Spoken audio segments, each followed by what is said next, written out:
This episode of Limit Break Radio is made possible by our generous Patreon donors, including Justin Stormstrider of Marlboro, Laro Phoenix of Sargentanis, Taliesin True Strike of Fairy. Thank you so much for your support. If you want to support Limit Break Radio, visit patreon.com/Limit Break Radio. Coming up this week on Checkpoint Radio, we'll talk about the tragic shooting at a Mad 19 tournament in Jacksonville, Florida. How should the esports industry respond? Plus, we'll discuss the Rocket League Universal Open and get an exclusive look at the future of competitive Rocket League. That's all coming up on your source for esports and video game discussions, Checkpoint Radio from Westwood One.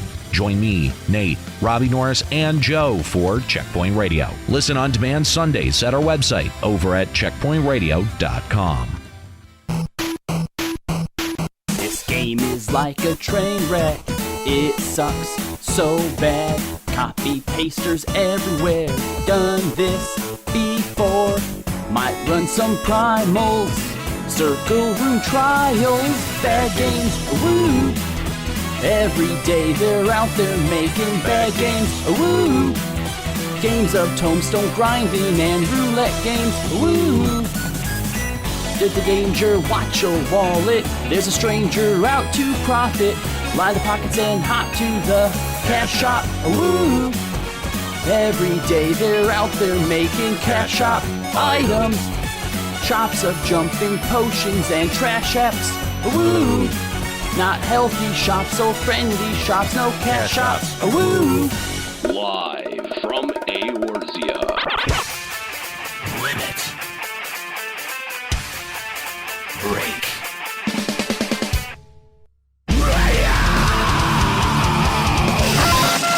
With your hosts, Unhero. Now behold the horror you have wrought. Kahlo. I said don't take your clothes off. Juxtaposition. I don't get it. And Mika. Oh my god. LimitBreakRadio.com.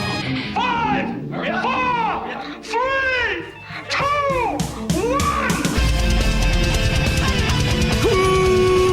Welcome to Limit Break Radio, episode 172. It's okay. Kahlo and I have returned to bring this show back to the quality. And Juxta. No, it doesn't matter. No, Yes. you don't matter. You don't matter. I'm the best. No, it's about us returning to the show. It's about the two OGs that originally created this show coming back to hold it aloft on our shoulders. That's Hey, right. I to did a- carry you like the puppies that you Also, are. I'd like Please, to... your show was garbage before I interned Yeah, but you know, on it. at least I did a show where when it was Kahlo on his own, he just did a stream. I So- need to go ahead and That's not fair, okay? Kyle doesn't have any friends, okay? to throw Okay. a special Okay, that's fair. thank you out to Strife, because had he not been on that show, I don't know what the fuck they would have done. Me Getting neither. extremely gay vibe. Thank you, Strife. And thank you, Blizzard, for making a game worth playing. Anyway, welcome to Limit Break Radio. Thanks everyone who joined us last week. Praise Juxta. No. Praise Juxta. No. Thank you, Silent Talk. No. Praise Juxta. Stop it. No, do as your name says and shut up. Yeah.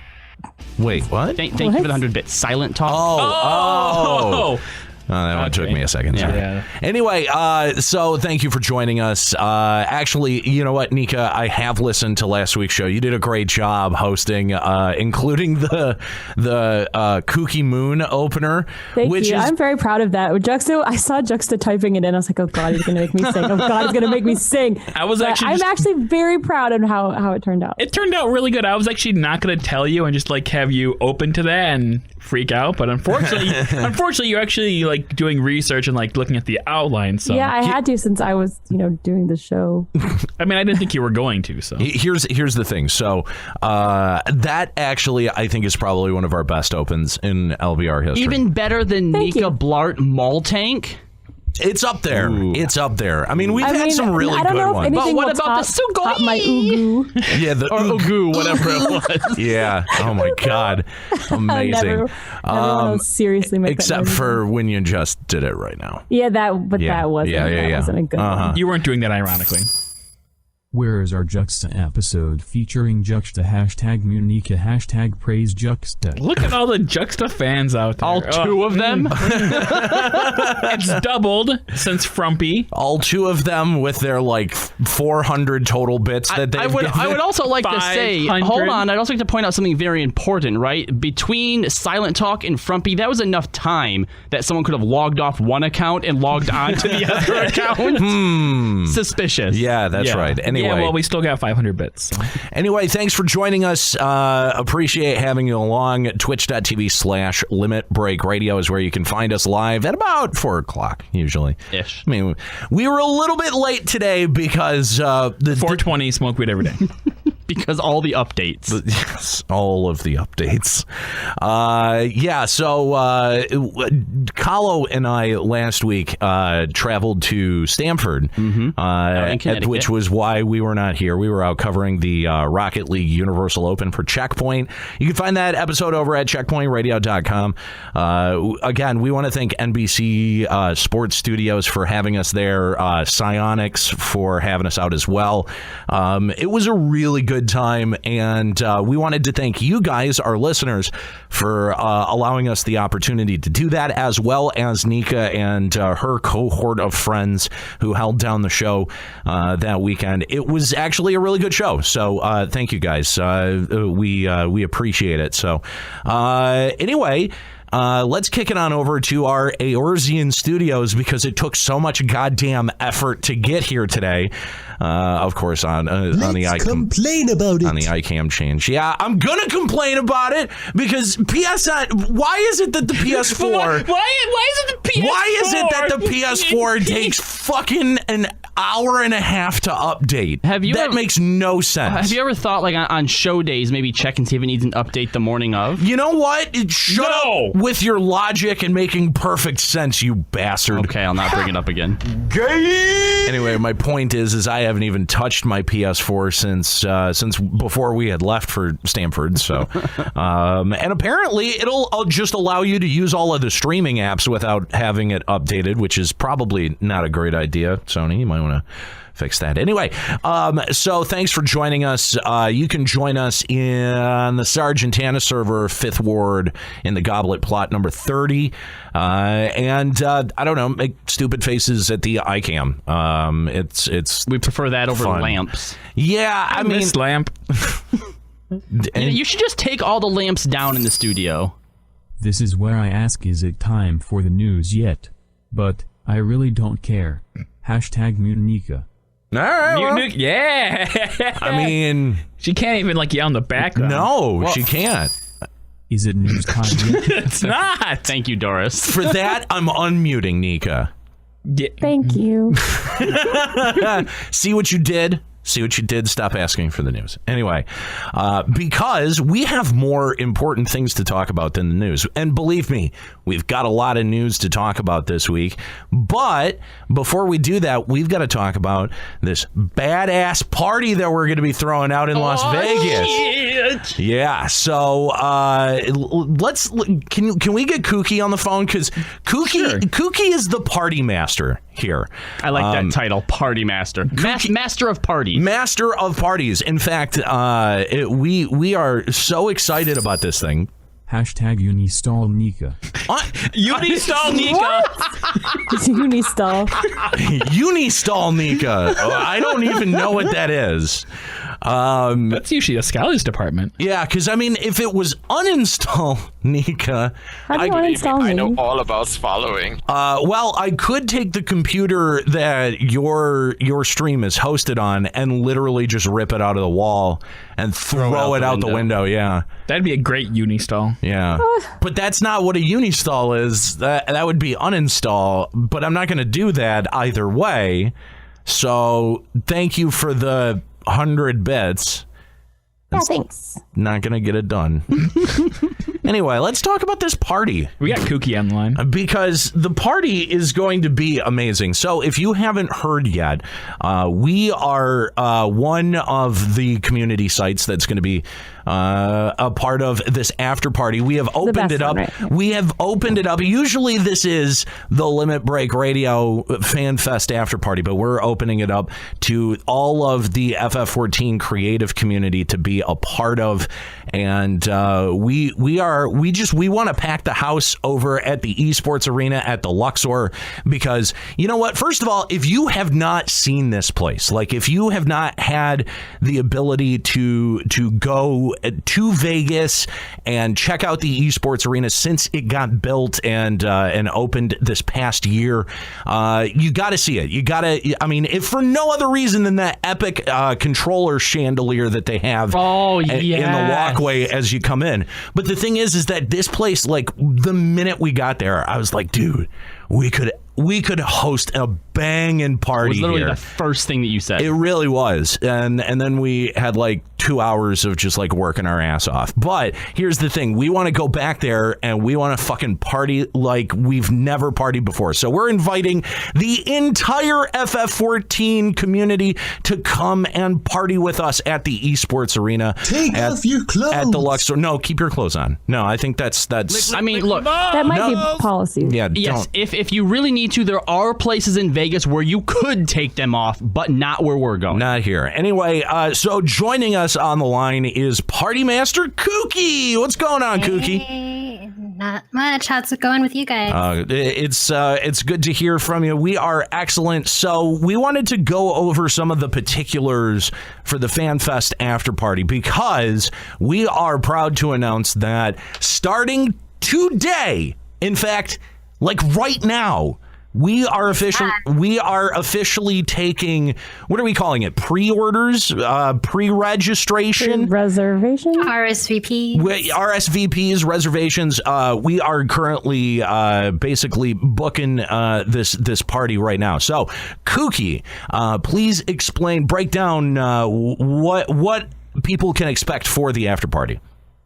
Okay, so for the after party, there's going to be 2 floors at the esports arena. If you don't know, we are offering an open bar VIP special, only $55 per person, plus 8.25 tax, which is an extra $4. So it's only like $60. You can get access to the upstairs area where that's all VIP access. It has 3 VIP rooms with 5 PCs in each room. You get an open bar upstairs as well, and Limit Break Radio will be recording their podcast show at the same time. It'll be on the big screen TV. And there's also food if you need to. You can have playtime downstairs at $10 per hour with the esports arena. And the only way you can RSVP is through our website or through our Facebook event page. Click yes if you're going to RSVP. If you do want the open bar VIP package, hit yes, and it will be sent over to me, and I will send you your PayPal invoice where you can pay your for the open bar VIP's package. So now, if you need those soon. No, were you done? Sorry, I didn't mean to cut you off. Yeah, sorry. Okay. No, you're good. All right. So now here's the thing. All right. So I don't want to get into all of the super particulars of what it's going to cost us to rent out the esports arena for a night. OK, first of all, because I don't want to put their business out there. And second of all, because they actually, really kind of worked with us on this. But I am going to be honest with you. What we have to pay up front nukes most of the money that we have on hand as a business. So we're like 90% of our money. Yeah. So and we're willing to do that, but that's the reason why we're taking reservations now and kind of sending out invoices now, so that we can kind of make sure that we can pay for this, right? Now, and also to be clear too, the RSVP, that's just for the open bar. If people don't want the open bar, they can still come. Yeah, you can still show up. There's still order drinks on there's no cover charge to get into the venue, right? Yeah, right. There's no cover charge. There's a downstairs bar.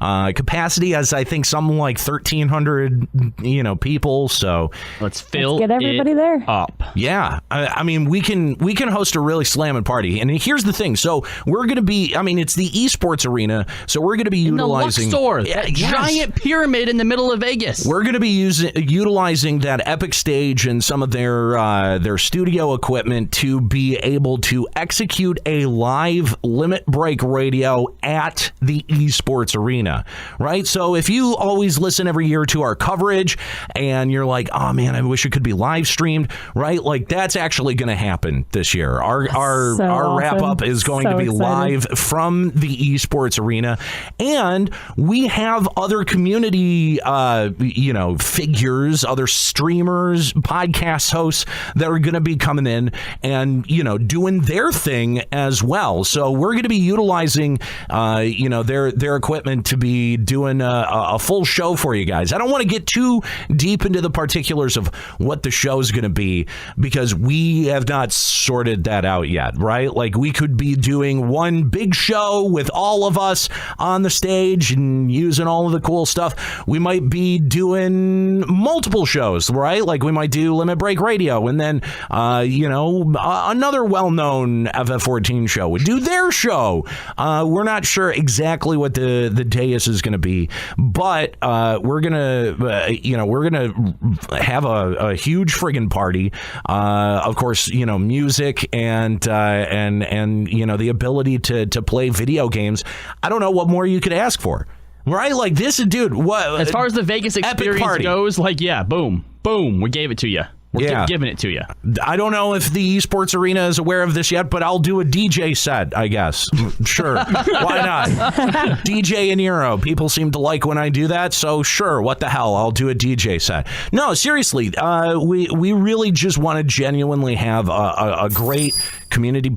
Hashtag fun Libra party. Fun Libra party. Fun Libra party. Okay. So anyway, yeah, thank you, T-Money. We appreciate it. But if we don't play Dino Tracks at some point during the night, it's failure. Oh yeah, we're totally we're gonna do 45 minutes worth of Dino Tracks. That's gonna be the entire episode. It's gonna be me spinning Dino Tracks for 45 minutes. No, and Juxta doing the worm across the stage. Can you do the worm, Juxta? Can you imagine? I could pretend to be a worm and just kind of slither across the stage. That's not what that is. In quiet cosplay too, yeah. We're gonna make a great impression with the esports arena, folks. Yep. Anyway, he needs to do like a Tataru cosplay. Man. I mean, it has to be 14 related, so why not? If I was going to do any kind of creepy cosplay, I would obviously do the bunny suit. Really? Duh. Okay, bunny suit cosplay. I mean, sure, that makes sense. But, I mean, other creepy cosplays that Juxta could do include Godbert. Yep. Oh, Godbert would be awesome, though. Godbert would be good. But he's just like naked all the time. There's also a very gentlemanly character that I know you had collected pieces for at one point. Yeah, that was a failure. Aww. I think still do it. I'm sure Dejan in our chat said I need my Chocobo and Sargentanis Dino Tracks. Would we be able to squeeze you into that? No, I didn't fit. I didn't fit into that like 3 years ago when it was not. I sense a bit. Can we try to get you? I feel like that's at least a video trying to get you into it. I mean, I don't even think I have it anymore. Aww. Anyway, so we're going to be doing all kinds of dumb stuff at the actual party. So we invite you to come party with us. It's going to be a good time, and please, the earlier that you can do the RSVP for the VIP packages, the better it is for us. Like, we don't need you to donate money. Like, I know T-Money just did. I know. T-Money for the hashtag fund the LBR after party. We don't need you to do that. We just need you to just buy in to having some fun and hanging out with some of the finest creative community that FF14 has ever seen. And spread the word to all of your Link Shell and free company mates, anyone who's going. We know that there's a pretty big contingent of people that, because of the whole fiasco, technically have rooms and are going even though they can't actually go to the Fan Fest. There's a handful of people, that are specifically coming for the after party. Yes, this is the community after party. Yes. Everyone should be there. Yes, we want everyone there. So, seriously, please, we don't want to sound like we're begging, but at this point, we're begging. We're begging. Yeah, just show up and hang out with us because we want to be cool. Buy some food, buy some drinks, have a good time. Seriously, it's gonna be a great time. So, Kooky, thank you so much for handling all of the particulars of this. And do you want to announce your other special announcement? What other special announcement? That you're... I mean, I don't want to spoil it, but... the other big thing going on in your life? That you're going to be there? Oh, yes, of course. Yes, I will be there. I'm actually taking work off the Friday just to drive out there for the party only. I don't have a FanFest ticket, so I'll be there to help you out, guys. And it looks like we already have 2 RSVPs. Bam. Nice. Carletta, Kooky is pregnant? No. Limit your podcast. Only Nika gets pregnant here. That's right. But seriously, though, RSVPs are open right now. Kooky is handling all of that. Get your ducks in a row. Come party with us. And the earlier that you can RSVP, the better. I don't know. If we get, let's say, if we get 50 RSVPs, right, I'll do something special. Like by the end of the show? By the end of this week. Okay, so by the end of the week. By the end of the week. So by next show, basically, then? Yes. Yes, okay, so by next show, 50 RSVPs, you'll do something... I'm going to do something... quote-unquote special. I'll do something special. What is it? At the party. Oh! At the party. Oh. Does it involve an action figure? It's a stretch goal. No, it does not involve an action figure. Why not? Because it absolutely... That's... You got tricked into that one. That had nothing to do with me. All right? So drunk. Not gonna have anything to do with an action figure. But I'll do a special performance at the esports arena. Do you already know in your head what it is? Kinda, yeah. Ooh. I do. Ooh. Will you tell us what it is right now? No, I will not. Will you tell us after the show when no one's listening? If we get 50 reservations by the end of the show, I'll tell you. Oh, there you go, guys. There's your challenge. I don't even know if 50 people listening are going. 50 reservations. Go. So, all right, that's fine. I'm just saying, you got till the end of the week to unlock it. It's a stretch goal, right? And if you get it done by the end of the show for whatever reason, I'll announce what it is. So, all right. Seriously, though, we can't wait to like announce some of the other community folks that are going to be going, that are going to be there as well. I feel like we could announce like one a week up until the party. We could do that, couldn't we? Do we want to do that? That actually, I just thought about that. Like, now we need to come up with stuff. Do we actually have like confirmations from some of them? Because you've been kind of vague in how you're like, oh, community member people. Exactly. Yeah. We do have some confirmations, from like Maelstrom Radio. All right. There's the one for today. Stop. Maelstrom Radio is the one for today. That's this episode. Okay, but Maelstrom's going to be there. We also want them to advertise on their own personal streams and whatever to come to the party. Okay, well, you better go watch all the other community members and ask them if they're going to the party, and if they're not, ask them why. Tell them they should be there. Boom. Okay. Well, who else is on the Facebook invite? Because I feel like that's a dead giveaway. Yeah, the ones on the Facebook have already been announced to people. Yeah. Like, people so Maelstrom Radio is on there, as well as who is the other one? One person from Phoenix Down Radio is going to be there. Yes. The Crucible. The Crucible. There you go. All right. So there's your first set of announcements right there. All right, cool. And Juxta, you have an announcement here too you want to make, don't you? An announcement? Well, Juxtober is upon us due to it being October next month. Oh, shit. So we're going to need entries for us to rip apart your stupid podcast. It doesn't have to be FF14 related, by the way. But it has to be something better than, here's a bunch of my old band stuff I did in high school. Yeah. Lloyd. What the fuck, Lloyd? I mean, thanks for sharing. Jesus, did you even try? No, he didn't. Not exactly what we're looking for. Yeah. Sorry, I thought it was garbage. Anyway, Kooky, thanks for hanging out and announcing all of the FanFest party stuff and doing all of the planning. You're really working your ass off. So thank you. Sorry, it took a month to get those RSVPs open, but that's not your fault. That is not your fault.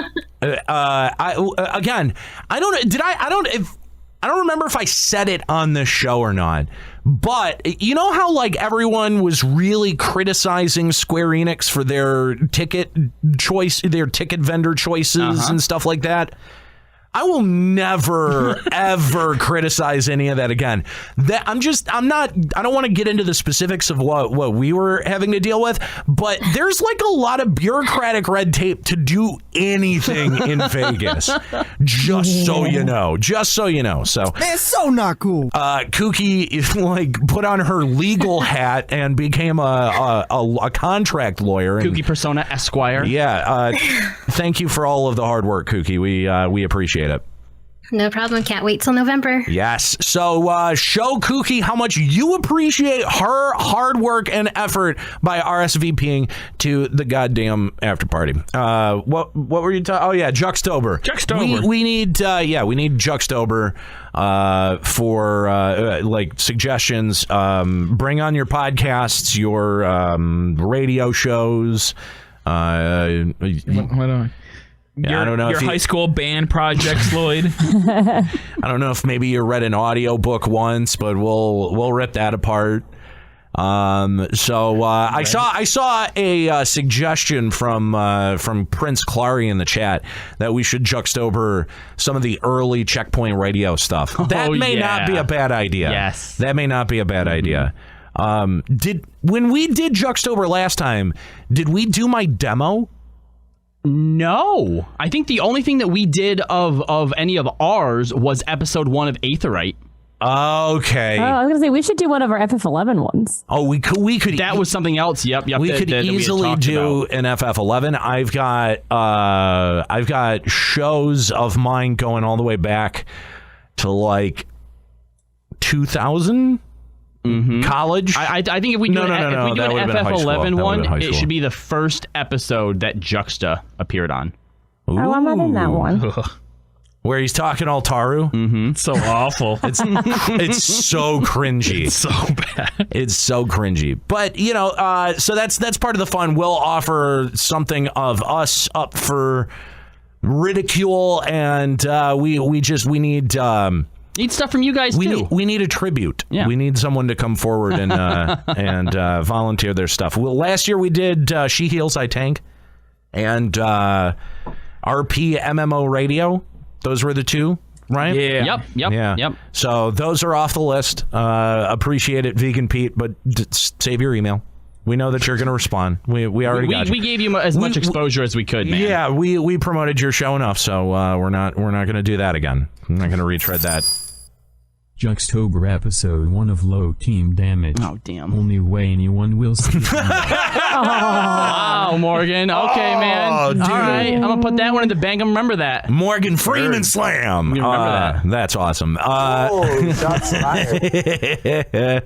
Man. We could even do one of the early refresh episodes. Oh boy.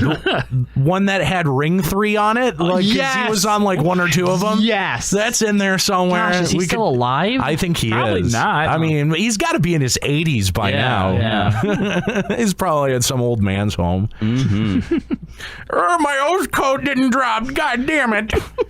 Anyway, he's not even playing FF14. He's just looking at a cereal box. FF11, sorry, I messed that reference up. Whatever, close enough. Anyway, yeah. I mean, he's not, I'm sure. Hosts at limitbreakradio.com is where you can send your Juxtober entries. So, any other stipulations, Juxta? I don't remember what you do for this. No, just something audio related. Okay. All right. Should be fine. There we go. All right. So after almost 37 minutes of total nonsense, let's check out what's going on. Oh, by the way, patreon.com/limitbreakradio to support the show. Whatever. Let's check out what's going on in FF14 news. This is a Limit Breaking News Update. So, the website for the newest patch has officially gone up, and there isn't a whole lot there just yet, but what it does have tells us a little bit about the MSQ, the dungeons, and additional updates. So what it says about our main scenario: the shadow of mystery deepens as the man who wears Xenos' face continues to move unchecked, sowing the seeds of strife from the heart of the Empire. I demand to know what your penis looks like. It's the only way we can tell who it is. If he has his face, he probably has his penis as well, I'm just saying. All indications point to Asian machinations, and the arrival of a messenger at the Rising Stones sets up the Scions of the Seventh Dawn upon a path rife with peril towards an unknowable destination. Hold on, pause. It says all indications point to Asian machinations. Is there anything pointing to that? Nope. I mean, there will be in the story, apparently. I'm sure that something will. They just fucking spoiled the fucking I mean, patch. they kind of did. They said the man that wears Xenos' face, that kind of confirms it's not Xenos. Yeah, there hasn't been any actual. Actually, you're right. Holy shit! God. Wait a minute, you're right. Look, it's a good. It's a strong theory we've all had, but you're right. There has been no actual proof that it's not the real until this Xenos. blurb. Or there's like any gave it all away. Wow. And there hasn't been like any like narrative points being like, oh, this could be an ass. And it's No, just, in fact, all the narrative points were doing very well to obscure it and say it really could be one or the other. Nah. Man. I mean, here's the thing. I mean, it could only just be spoiling like a quest. But it is still like, yes, that's a big question we've had since 4.3 is that Xenos or is it not Xenos? And now it's just like, yeah, it's not Xenos. God damn, you're kind of right. That's wow, good job, Square. I mean, like, people in the chat that's a bit disappointing. They thought it was obvious. I'm like, yeah, it's obvious, sort of, but like they had never confirmed it, and so it would still keep us guessing. But now it's like we already. Yeah, that's definitely a plot point right there. Had his corpse been in the thing, then fine. Yeah, we're like, all right, cool. But no, the fact that they were very they made a whole story point out of it to be like we have no idea. His grave. Yep. Wow. The additional update includes something that I'm pretty sure nobody but Prince Clary is doing. The domain reconstruction efforts to rebuild Toma are proceeding apace, with the Shazenkai leading various projects around the Enclave. Although the settlement has already seen significant improvement, there is still much to be done before the scars left by years of Imperial occupation can begin to heal. Luckily, Kozakura is on hand to direct the reconstruction and distribute funds where they are most needed, although she and her comrades must rely on contributions from... All right, so basically it's just like there's more of this. Okay, so before there's more of this. Just so I'm clear, this domain reconstruction, it's just selling stuff to an NPC. To do what we got for free in the past expansions, right? Each patch update, yes. Yeah, but I mean, you get a couple, like, you build the area up, and there's, like, 1 or 2 shops have opened with some, like, random junk. But I'm hoping that when it's all done, there's some cool shops, exclusive stuff to buy, but I don't know.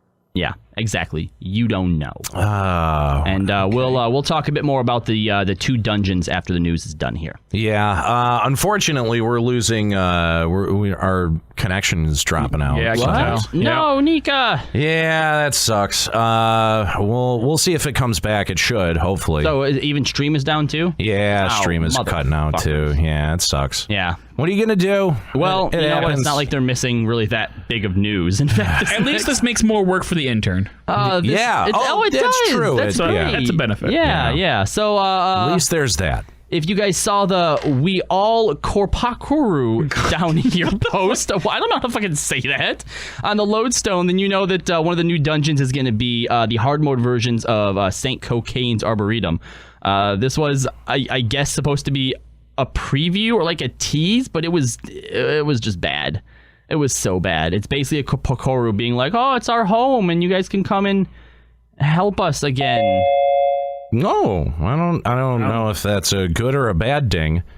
I think that's the Zoom ding, isn't it? It might be. Yeah, it might be. Hopefully, fingers crossed. We'll see it. The stream's not there yet. That ding brought me back. Hi, Nika. Hi. Welcome back. Yeah, hopefully everything will start to slowly come back. You know, I did a stream on I think either Friday or Saturday, and I have Comcast, and my shit went down as well during the stream.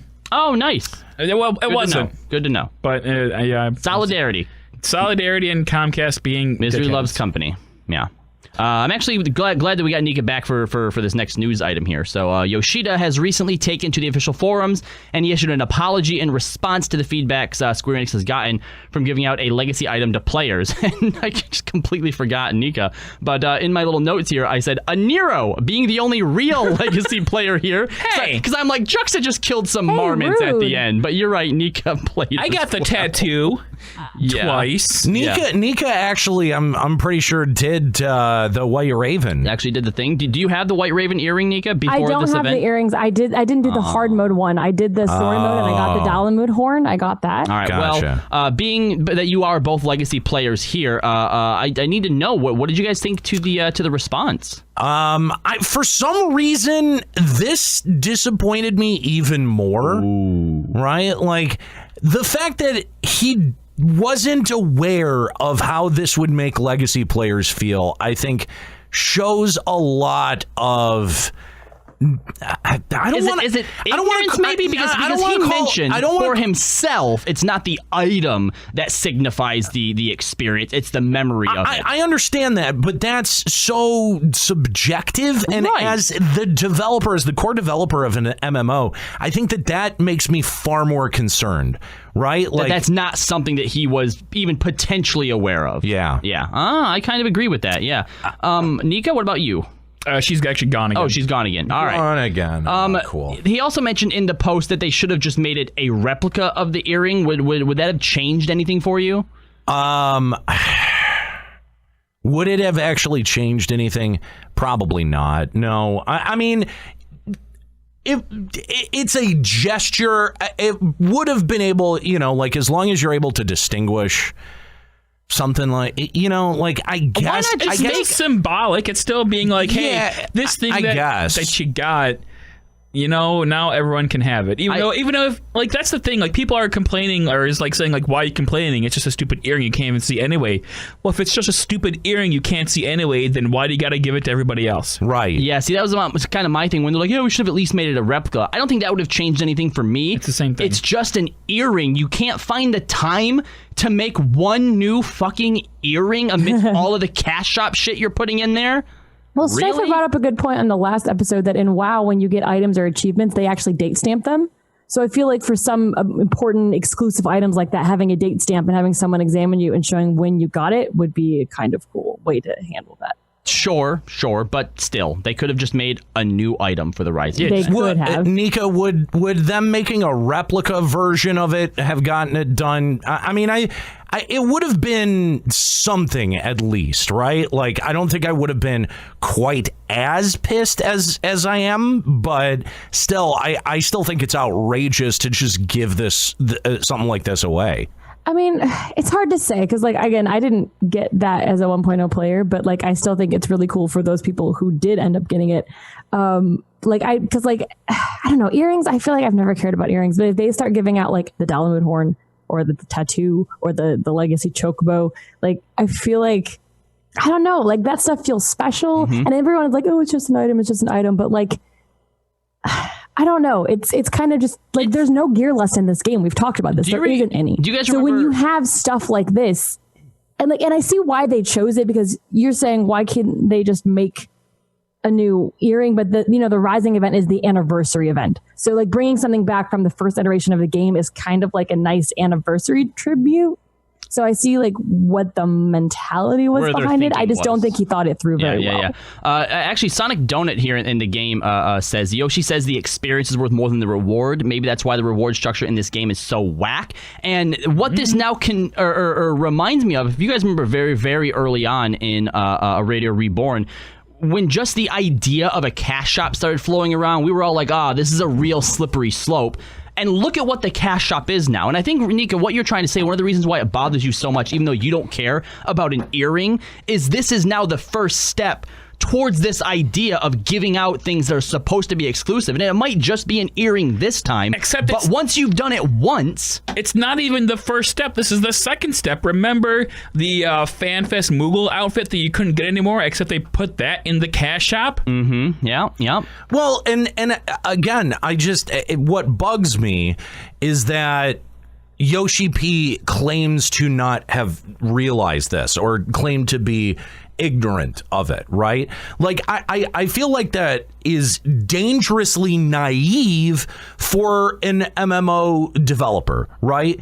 And for someone who makes as many decisions about FF14 as he does, to show that you really do not understand the value of rewarding your player and then keeping that reward exclusive. That is a core design element of an MMO that has to remain intact, right? Like it's one of the core things that MMOs have operated off of for a long time.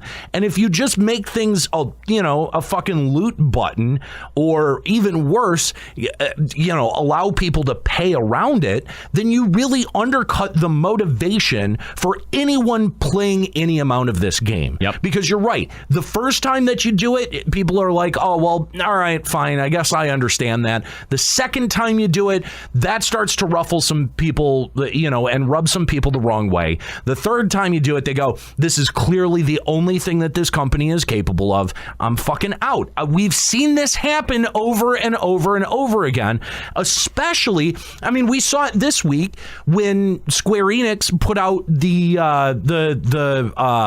gear designs for the new for one of the new dungeons, the burn. Right, it's just reskinned. It reskinned armor from 3.0, somewhere in the 3.0 area. Like I think it was like 3.4. That dungeon. I think it was 3.5. It was like the Baelsar's Wall, if I'm not mistaken. Yes, it was. It was Baelsar's Wall, and like that shit really fucking irritates me, and has ignited a conversation all over the community about, is Square Enix just continuing to recycle this shit again and again and again? And why is it that it's taken people years to figure out what we've been talking about for the better part of 2 expansions, right? Like people are just now catching on to this in droves. Like I've been linked a Reddit thread, I've been linked an official forums thread, and I don't know if it's that people aren't shouting the idea down because it's being harder and harder to argue against, or whether they're just starting to fucking get it, starting to get woke. I don't know what it is. Yeah. Like it's got to be one of those two things. Yeah. Some more stories have been added to the Tales from the Storm page, including the most recent one, a display of ingenuity starring none other than Sid, as well as a little guest spot by Nero. So, if that's something that you like, check it out, I guess. All right, this last one. Oh, gosh. In all honesty, I'm not even sure how to break this one. All right, so as you know from this past year, Square Enix, like an overbearing, all-too-proud parent, for the first time will take any chance they can to show you their 10 million player count. Well, they've now got a new milestone to plaster over Mrs. Freshly's honey buns. With the 5th anniversary now in effect, Square has officially proclaimed that 14 million people play this game. Now, that does include paid and free accounts. Ballin'. 14 million people. Now, nice. Good job, Square Enix. How many of those were given away? First of all, I would actually like to know what the split is between actual paid accounts and free accounts. Like, are you using, like, if someone plays to level 10 for 2 hours and then never picks it up again? Oh, that's an account. Sure, definitely. Are we counting that? Why not? Why wouldn't we? Yeah. It's an account. Okay, the other thing that I'd like to know, because it's really easy to throw out this giant number, because, yeah, first of all, 14 million people playing is so misleading. Say what this is, right? 14 people have, since the inception, signed up for it, right? Not even 14 million copies sold. Just 14 million people have decided at one point or another to pick up this game. I'd really like to know, Square Enix, really, just for once, be truthful, be honest with us. How many people are actually subbed right now? Probably sub 500K. Being generous. Generous, because I'm a nice person. Because you're a nice person. Yeah, that's ridiculous. Blue Cloud seems to say if you play 1 second, it counts. Don't forget the bots, Tetsuo says in the chat as well. Yeah, that includes all of the banned RMT accounts too. Oh, that's dirty. Right. That's dirty. I mean, like, how else do you get to 14 million? Besides banning people and having to have them make new free accounts. Like they gave away a lot at Gamescom. I mean, maybe. A lot of them. Because this essentially means that they've gained another 4 million people in a year. Hold on. I don't see it. I don't see it. In the third expansion of A Realm Reborn, you mean to tell us that you almost doubled your population with this last expansion? That's what you want us to take out of this? Uh-huh. That is ridiculous. Yeah, I don't believe it for a second. Ridiculous. I don't believe it for a second. All right, so our connection keeps going up and down. Thank you guys for being patient in our Twitch chat. Obviously, if you want, you want to hear the bits that you're not hearing that the stream is dropping out for, make sure to download this week's podcast. So while we have connection, and I'm sure we have Nika, right? Nika, you're there? Nika? No. We don't have her again. I guess not. Oh. That face. Again? That because I was going to go to our phone lines, but if Nika's not even stable, I don't know. Maybe she walked away for a second. Because we heard her. Yeah, the stream is up. Yeah, we did hear her typing. Oh, she says I'll stay muted so I can hear you again. Can you not hear us, Nika?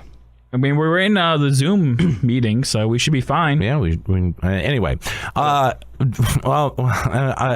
We're going between green and red here on the OBS. So we're going to attempt to take a call and see if Comcast behaves through it and talk to Nutella Waffles of Adamantoise. What's going on, Nutella?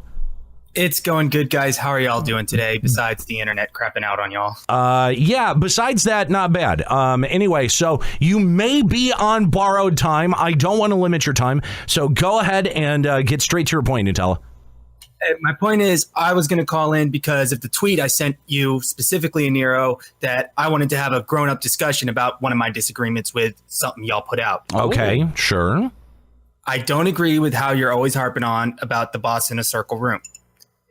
To me, it's more important what goes on with that boss in the circle room, because you could have the greatest arena ever, but if the boss is a boring fight, it don't matter shit how great the arena is, whatever the arena is. I mean, yes, that's valid. Sure. But at the same time, though, it's, again, there's never any deviation from that, like that formula, right? If I might also add a very, I think what's really, really important to this discussion, because I 100% agree with you, but look at where we started with the Binding Coil, when they were actual raid zones with great boss fights, and now look where we are to the tune now. where an entire turn was trash. You know what I mean? Like, not like it sucked so bad it was trash, but that it was all trash mobs, and because it was telling a story. And now they've sort of just basically trimmed it all down to only being. We know they can make an actual zone that actually feels like a real place. We know they can do it because they've done it before. So I think one of the reasons we're so critical about it and we harp them so much is because they don't do it, and they could. Well, for me, this whole raid tier, excluding the third and fourth turn of each tier, has been nothing but crap. I'm not going to deny that. And would trash mobs help those fights? Absolutely not. Because no, I agree with that. I definitely agree with that. I don't think that just adding trash mobs is the answer. Is the fix. Right, correct. but something a little bit more visionary to do with raid scenarios, and the notion Nika Unistall successful. Nice. Nice job, Morgan. Hilariously derailing one-liner. I love it. Anyway, so yeah, I definitely think that there's so much that could have been done by Square-Enix to even shake up the formula of what constitutes a strong MMO raid.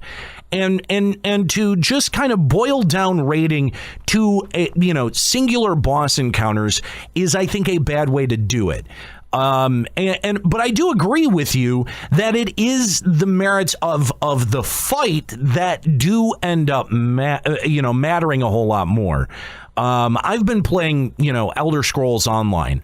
And the thing that I keep noticing during dungeons in that game is the clever way that they use zone design to be able to reroute or refunnel players back into a previous part of a dungeon that is now being repurposed for a boss fight. There are certain dungeons that are all forward progression and do somewhat resemble what an FF14 dungeon looks like, where it's just forward trash, boss, trash, boss, etc. But there are other dungeons that have optional side bosses that you can do for more loot.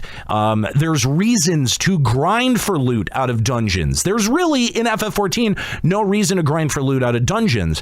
And the core complaint that I've always had with raiding in FF14 is that you can't just nullify the importance of the gear in 2 patches and expect people to keep up with the scene out of, I don't know, just like desire to want to be good. Like, that doesn't do enough to motivate lazy ass players like me to get in there and do it. But when it was story that was gated behind difficult content, when it was gear that looked awesome and also had great stats, and we didn't know for sure that it was going to be trash in 2 updates, that was highly motivating, not just for me, but for a large degree of the community.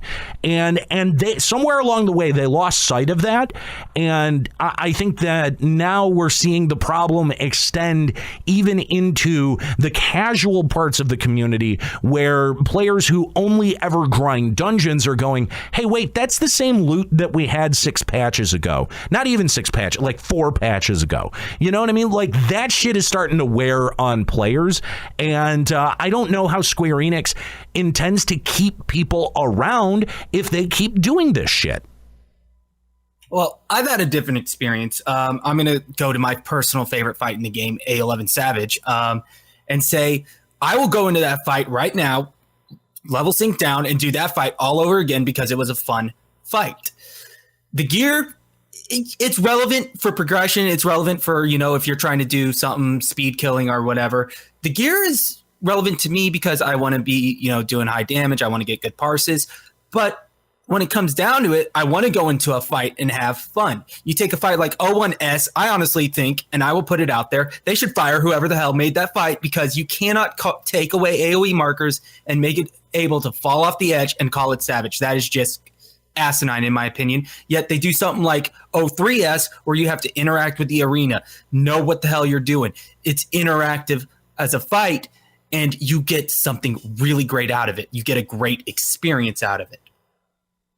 I mean, that's fair. That's fair. I wish Nika could hear us. She says she's in the Zoom call but can't hear her for some reason. What I'm gonna attribute something to, and I've also seen this echoed by a lot of people who play FF14 who've been watching me play World of Warcraft, even just doing Mythic Dungeons. I know we joke a lot about this idea of immersion, right? But there is a certain degree of enjoyment that I think overall affects you as a player when you feel like the place that you are actually exists within the world. When I was running Eye of the Storm or whatever it was in Legion, which is basically just, it looks like a zone, and someone's like, what is all that stuff in the back? Like, do you have to go and clear those? And I'm like, no, not really. You don't have to. I mean, obviously you can, but there's no need to. But and they're like, that's actually really cool. I actually really like that where you're at feels like it's a place and not just a hallway or a single room where this boss just apparently stands forever. Right. Well, and a sense of place, I think, is important, and a sense of reason for why that boss is standing there is actually also kind of important, right? Like, it's little intention or attention to detail that helps set those things up properly for the rest of your audience. And FF14 has none of that. It's just like, oh, hey, you're teleported into this Sigma room, whatever the fuck it is, this fucking simulation room. You know what I mean?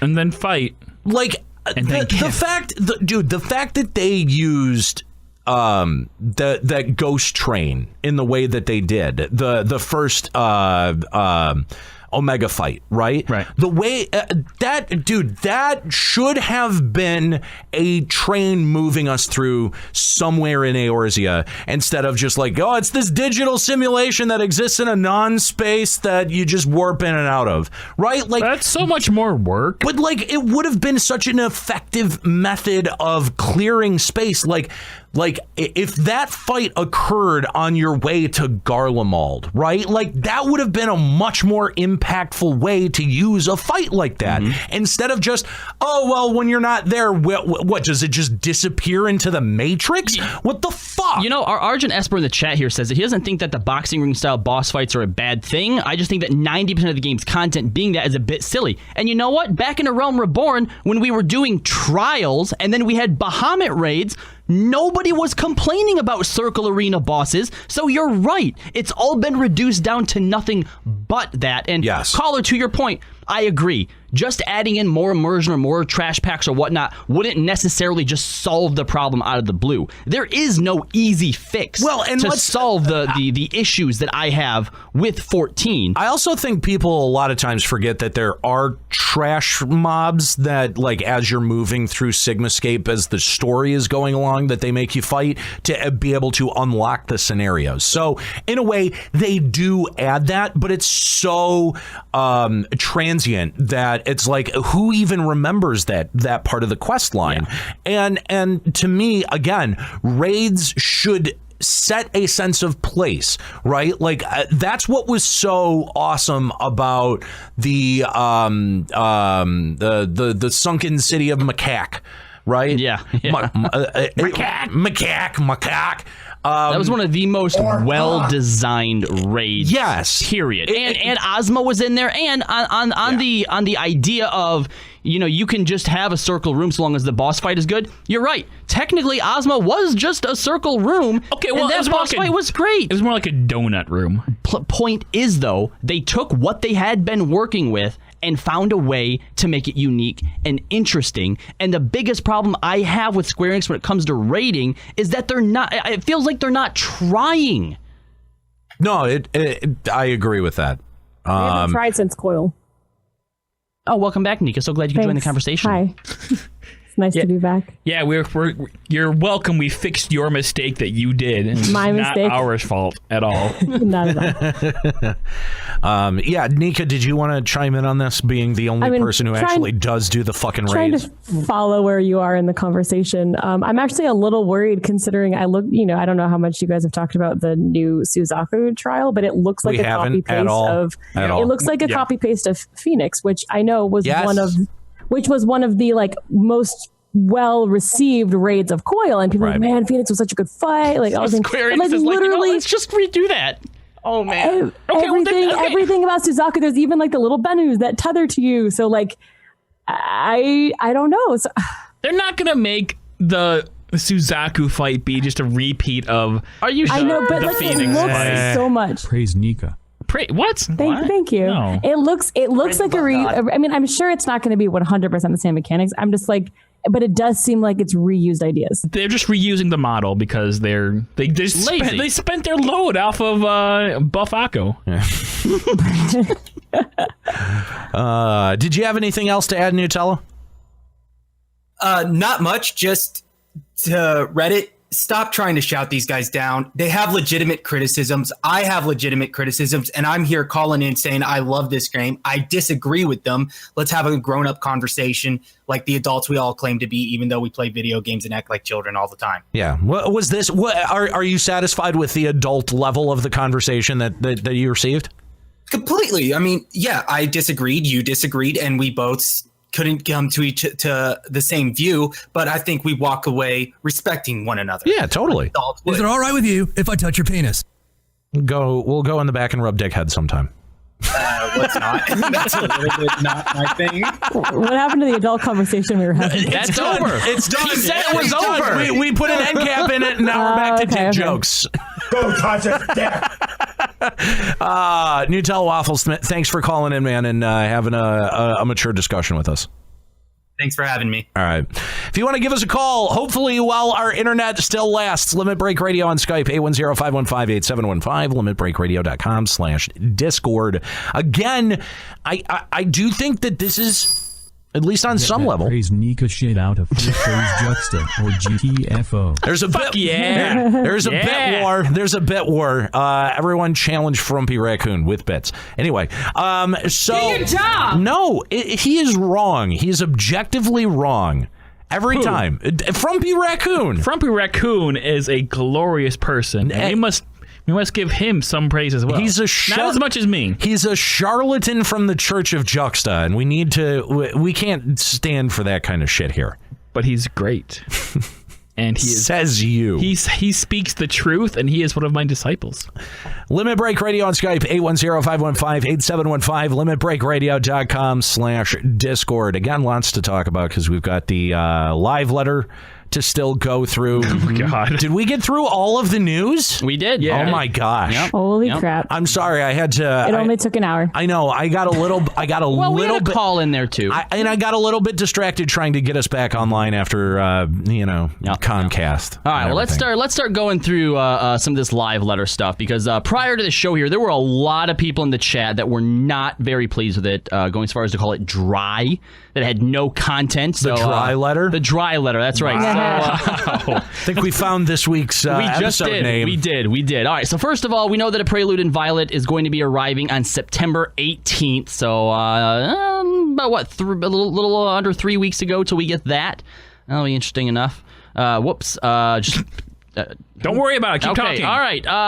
New main scenario, quest, side stories, and side quests we added, obviously. We will get our first dungeon for this patch, which is The Burn, which I called, and you guys were like, no, there's no reason to go out there. I mean, I still think... No, granted. I still think it's dumb. It is. Creatively lazy. All the reasons that Aniro gave for why we would not have a dungeon in The Burn are sound of mind. You're but you some forget kind of moron, you know that? We are talking about Square-Enix, and they do not listen to logic. Geeks are so gullible. I just don't understand how we would know to go out there where there's literally no communication and Alphinaud is stranded. I can tell you. If you remember back up to Are they going to spoil that too? The little MSQ spoiler. It said all indications point to Ossian machinations, blah blah blah blah, and the arrival of a messenger at the Rising Stones. That messenger is being sent from the Burn. Alphinaud's stuck, guys. Don't save him. Yep. Somebody's going to come from the Burn to let us know that Alphinaud is in trouble. Deus Ex Messenger? Yeah. But it says... punch him. Get it? Mute. That's just as good. That's just good. They give us a little snippet here of what to expect from the Burn. It says, once a verdant region teeming with flora and fauna, repeated summonings saw it bled of aether and reduced to a barren desert. But even in an unforgiving environment such as this, life has endured in a fierce struggle for what little aether yet remains. The Burn's beastly denizens have grown uncommonly savage, and you and your comrades must contend with their dangerous ilk as you scour its white sands. And there's you are a bigot. There's the white sand. There's the redid armor that you were talking about. Yeah, should we talk about this? Yeah, like here's the thing, because I actually didn't realize that it was a redone one because I must not have gotten any. The coloring is nice. Any of the armor it's so ugly out of it. It's hideous. It's ugly. My fucking God, is this hideous? Oh my. I mean, remember this? This is the stuff that we called the Metal Gear Solid. That's right. Yep. Yeah. It's funny Now how I much we remember. praised it back then, and now we're like, It was why? fine back then For a because dungeon it was drop. the first time that we had ever seen it. Yep. The thing that drives me crazy that Square Enix does all the time is they take one gear set and they put it in a dungeon, make it not dyeable, and then come out with that same gear set like a couple patches later, make it dyeable and go, it's new gear. No, it's not. Can you even dye this? You probably can't because it comes from a dungeon. It's just a new color. Yep. So junk. So I can't wait to be able to get Disarmor in a dyeable version out of the cash shop. Some kind of fucking raid or some shit. No, it's going to be in 5.0 leveling up. Yeah, okay. Yep. No, God damn it. You can call it right now. I believe that. The new level 70 trial versus Suzaku in the Hell's Kier will be added, as well as an extreme difficulty version. So how close to being Phoenix is this? I thought I saw someone literally in the chat the model said, looks almost exactly like Phoenix, and like that picture with the little tiny Phoenixes with the tethers, those are Benus, which is exactly a mechanic from Phoenix. So it looks like just the fact that there are little tiny versions with tethers screams Phoenix. Okay, smart girl Nika. What color was Phoenix though? Wasn't Phoenix blue? No.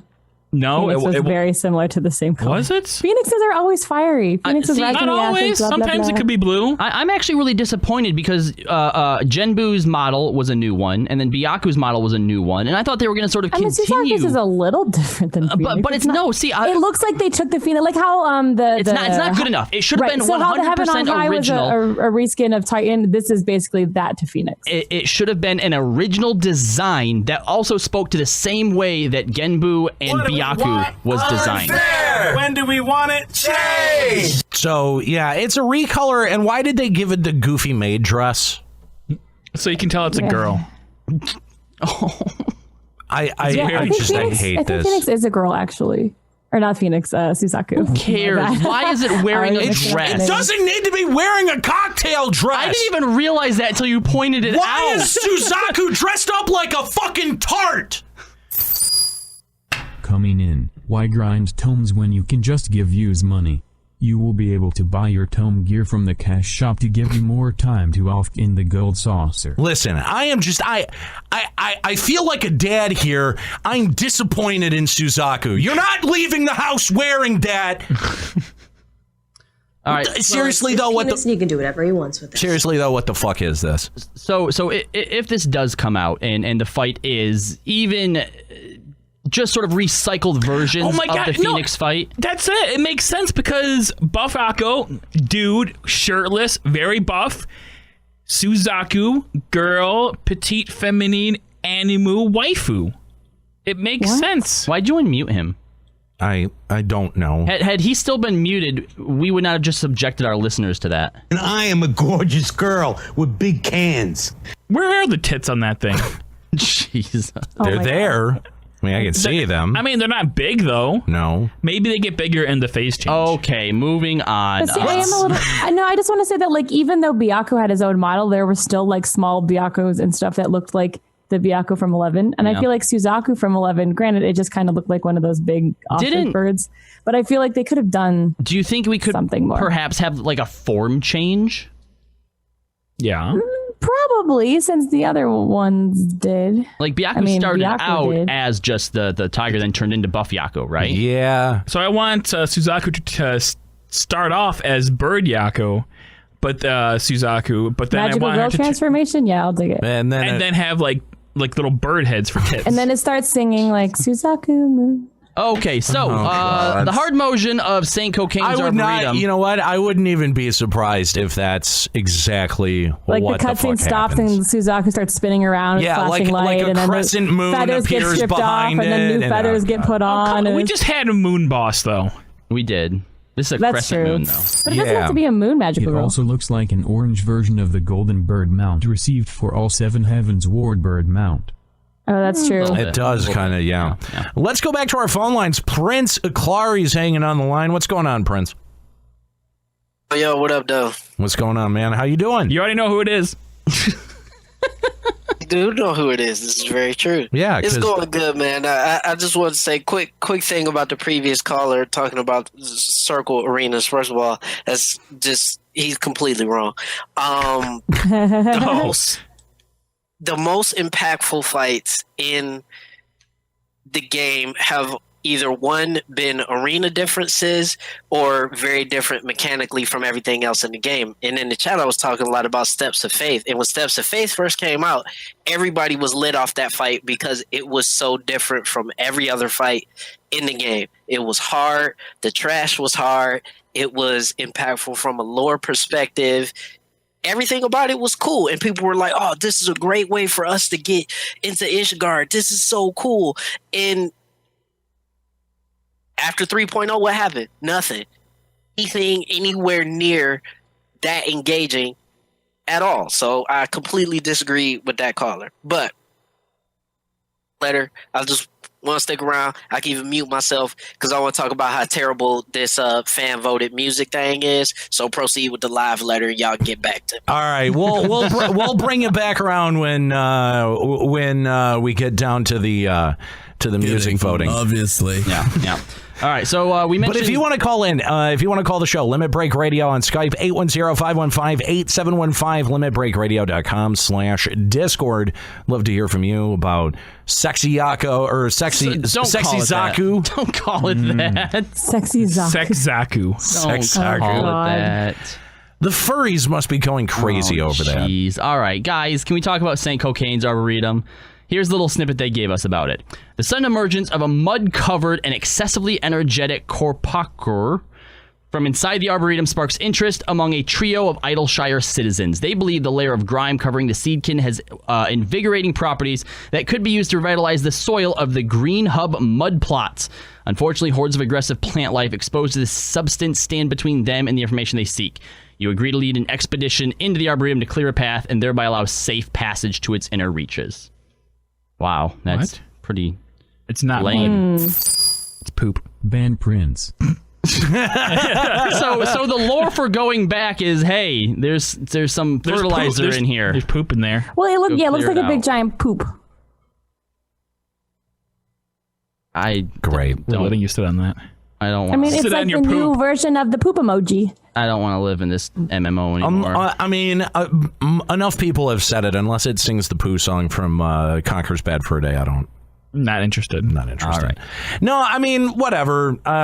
Yay. We're going to do it once and never go back into it again. It ends in a poo joke. Okay, woo. We get a second dungeon. Thank you, Square-Enix. Yeah. We'll bend over for the next patch.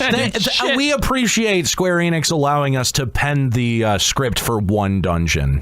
Nice. It was nice of you, Square-Enix. We appreciate it. So here we go. This was surprising. The newest tier of the Omega Raid series obviously will be called Alphascape, but what we've learned is that it will feature, at least it's been confirmed, that we will be seeing Chaos from Final Fantasy I as a boss. So not FF7. Get fucked, all you people who want an FF7. No one, by the way, no one on the show wanted FF7. No. We all predicted FF7. Shut up, Nika. Nika, do not make me eat my words on this. Please do not make me look like a fool. I mean, I guess it's in the middle somewhere. Like, Nika at this point, I just feel like Sephiroth... You wanted to fight Sephiroth, didn't you? Just Sephiroth. Just because... Oh my God. Just because the way that... Okay, if they're going to like... It feels like I'm dying inside. I'm not happy about the way that they've been doing the raids, but I feel like if they're going to do it, this would be the only way I would want to see Sephiroth in the game. I do not want to see Sephiroth somehow mixed into the lore. Like, no. No, I don't. I said you could hang out with us. I don't want to see Sephiroth at all. He's got like 2 nice phases and... Ever. But I am a little confused about where they're going with this because Chaos is Chaos. He's like the big bad of Final Fantasy, right? Like, he is the FF1 final boss. He is the Dissidia mega evil boss. He is like Chaos. So I'm kind of confused that they would make him the first fight. Lore means nothing. Fuck everything. I mean, but, yeah. I mean, that's why I almost kind of think, because especially apparently they said that these raids are going to be a little bit more story driven, and to be more story driven literally means anything more than they already have done because it hasn't been story driven at all. So my prediction is that they'll do Chaos, they'll do one other FF final boss, they'll do Sephiroth, and then they'll do Omega. And because there's Omega, it makes it story driven. Apparently, a while back, someone had leaked on 4chan a list of the final bosses for Sigmascape. And this one was correct. Like, the first one ended up being correct. And apparently they had also leaked that you'd get like a solo Alphino instance duty back in the patch, which we did. Which we did. And do you want to know what his prediction is for the fights, for the bosses in this tier? Let's hear it. Yeah, sure. All right, so obviously Chaos is first. Got that right. The next one is Midgard Solmer. What? I guess that's story driven. We had a story thing with Midgard. We fought his spirit. Yeah, right. We didn't fight Midgard Solmer. No, but I mean, like in relation to Omega, we know he's connected to Omega, so that makes it more story driven. Okay. But I mean, here's the thing. I mean, Midgard Solmer, the miniature version, it's always been confusing to me why he's played any role in.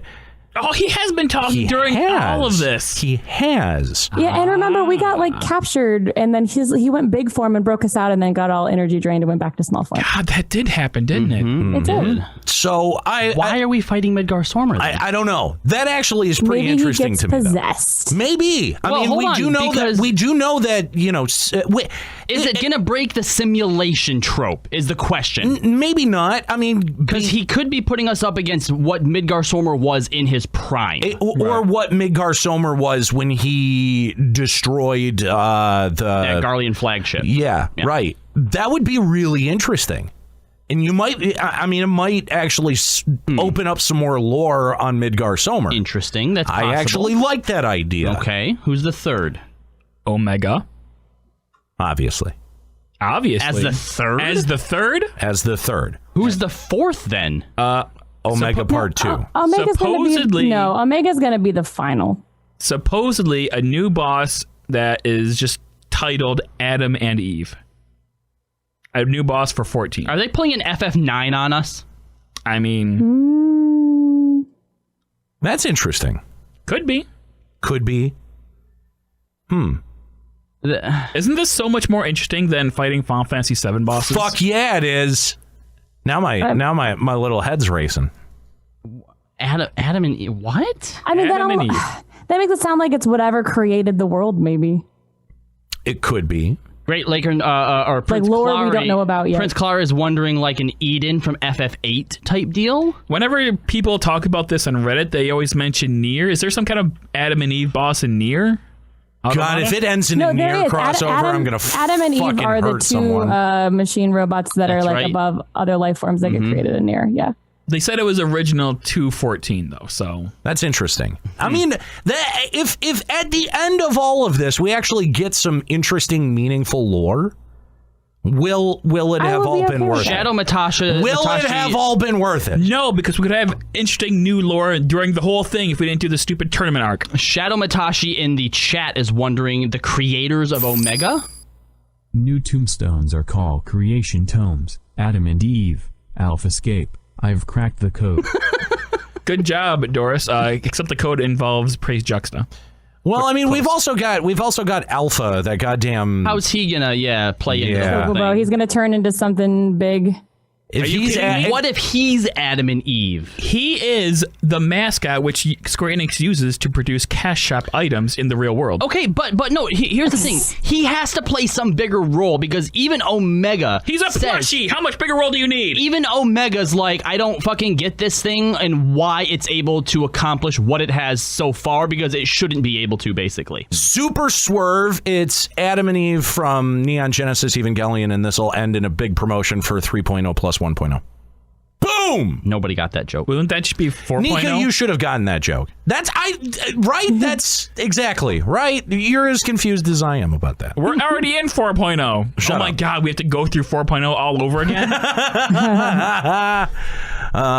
But at the end of this, I mean, if we're taking on Adam and Eve, does that set up some kind of interesting reset that's coming maybe after a Garlemald expansion? Because we're almost at the point. We're almost at the point of like where WoW hit Cataclysm to be able to shake up the game. We do know, or at least we've identified. They already burned that bridge with a Realm Reborn. I mean, kind of, yeah. Like Stop we've done with your interesting plot points. It's not gonna happen. We've done it once. You're gonna break my heart, Daddy. I can't handle it. We've not just done it once, Break but my there's ass been instead. Shut the fuck up!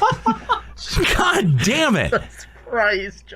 We've been set up for this cycle of destruction and rebirth. Are we going to hit another one of those, so that we might be able to get an interesting reset, a content reset, and having Square Enix re-aiming at retaining players instead of. Well, listen, there's got to be a cataclysm type moment. I get it. I get it. Because even Blizzard recognized, like, listen, we can't have a sustainable game this way, and they did Cataclysm. All right, I'm gonna play your game here, and let's say that Yoshi P is like, yes, all right, this is what we have to do. We have to have another Cataclysm. We have to reset things. If he's still at the helm, is it going to matter? I mean, I think he needs. I don't know. Like, he had considered before stepping down from either director or producer and just being one of them, and I feel like that would be necessary maybe to make it matter. I do sort of feel like he's run out of ideas because, you know, we're on this treadmill. Because here's the thing, content for the now, you know, 4th year in a row. I have no reason to hate Yoshi P as a person, right? But even as a developer, even though he saved 1.0 and turned it into a Realm Reborn, to say that, I think that Nick is right. I think that he's out of ideas because he has tried to do new things with Diadem 1, Diadem 2, and now Eureka 1, 2, and we're going to get a third one. And even in those cases, it's not good enough. So I think we need someone else. I think if you want this game to actually improve, you need someone else at the helm of this project. Yeah, I don't disagree with that. I think that, you know, Nika identified something important, that he's both the lead producer and the director. I think maybe paring down some of the responsibilities here and injecting some fresh ideas into the team, that might be important, you know, to get some perspective. Because, yeah, you know, the dude has been working himself very, very hard for a really long time, filling a lot of responsibilities that most people struggle to keep up with the one responsibility that they have on any given MMO. So, you know, I do think that, you know, maybe I don't want to advocate for the dude to lose his job. I just think that maybe there needs to be someone with a fresh, different perspective that's calling some of the shots or suggesting some of the ideas. You know, I don't disagree with that. But I was talking more from like a story perspective.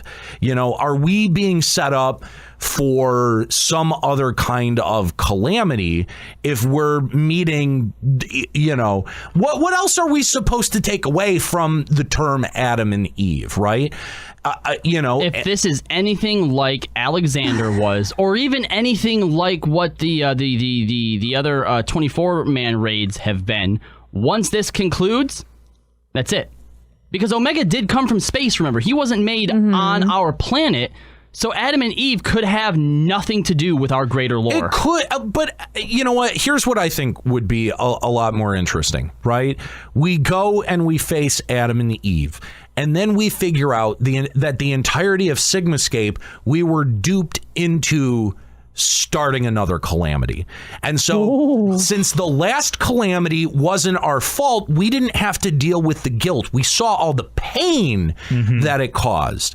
And now in the next expansion, we not only have to see the pain, we have to deal with the guilt and the foreknowledge of knowing we did this.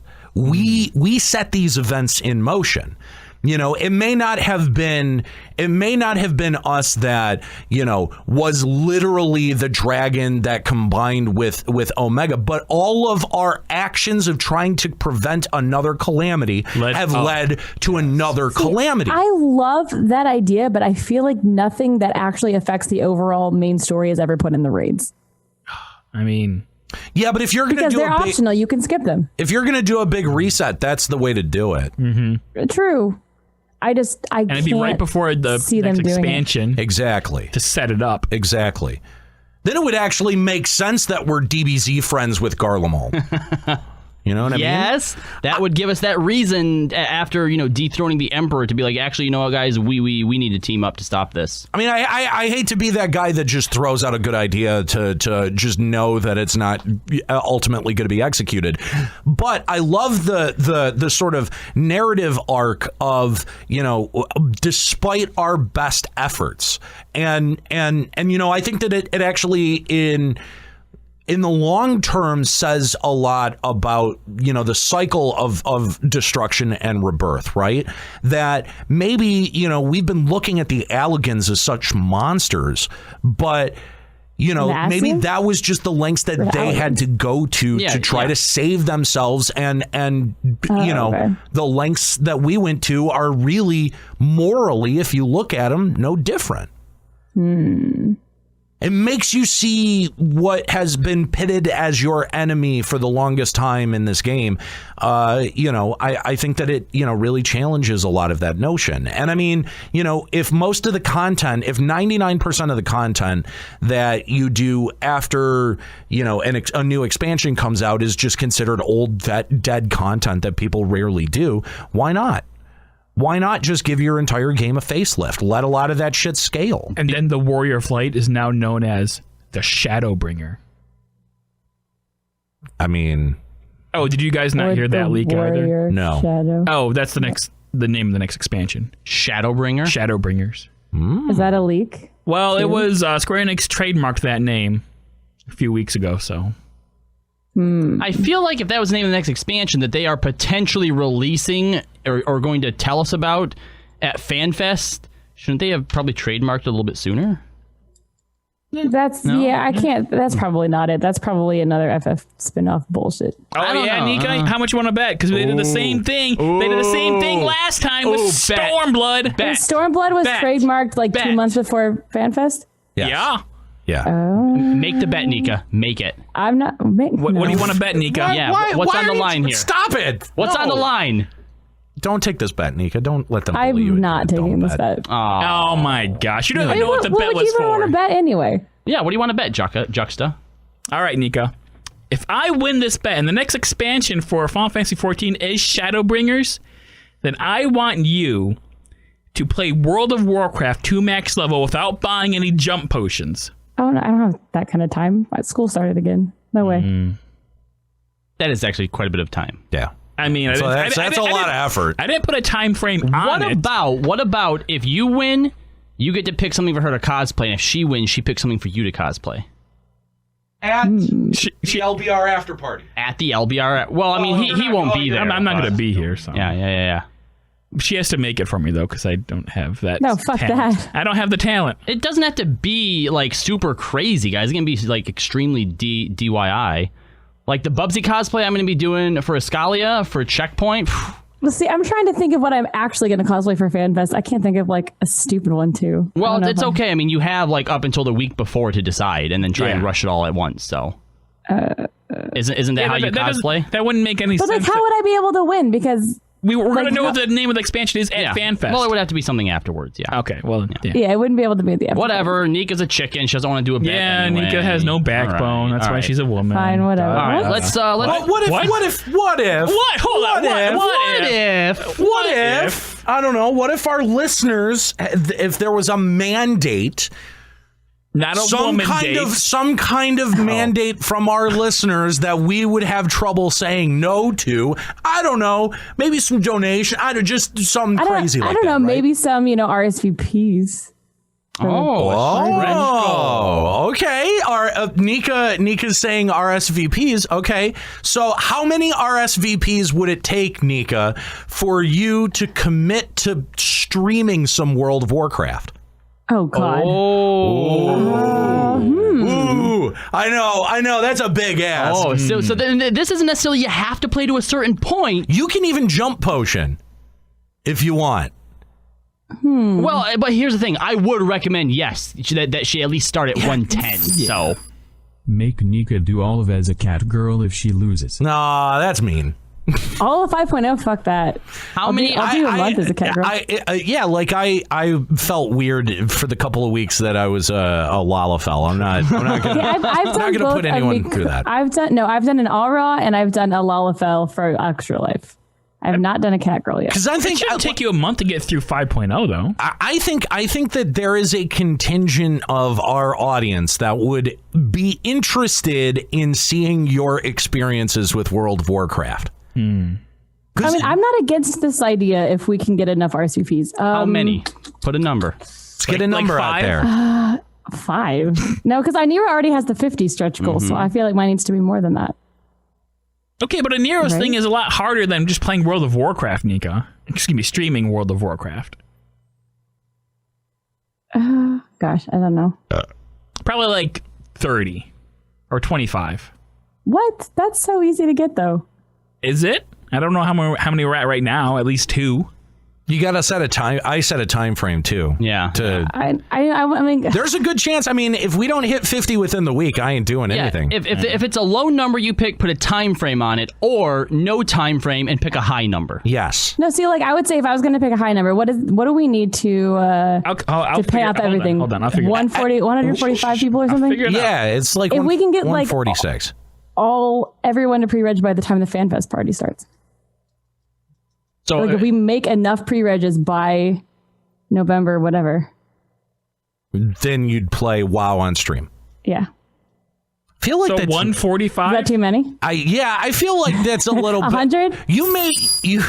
If Nika loses, she should deliver pizzas for Juxta while he teaches her students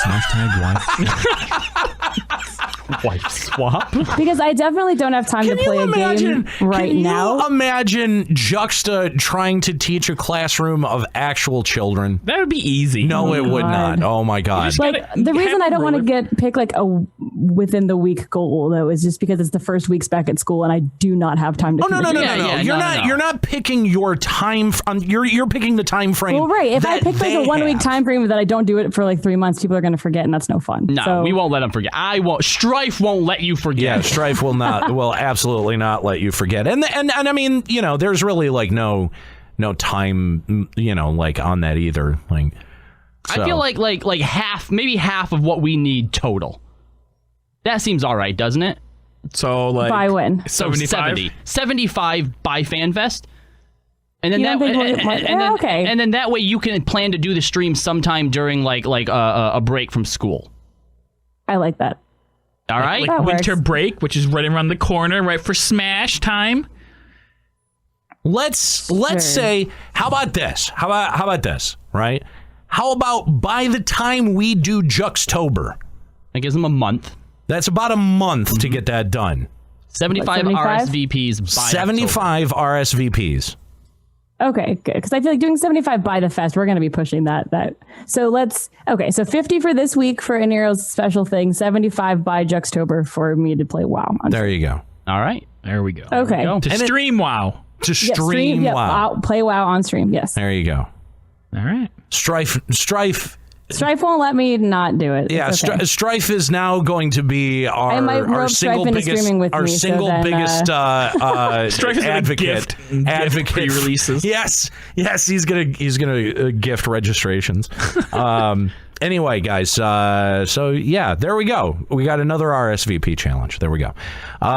So let's. Where were we? What the fuck were we talking about? We've now gotten to like the filler type stuff. So we're just gonna kind of bullet point these, and if there's something you guys really want to comment on, go for it. All right.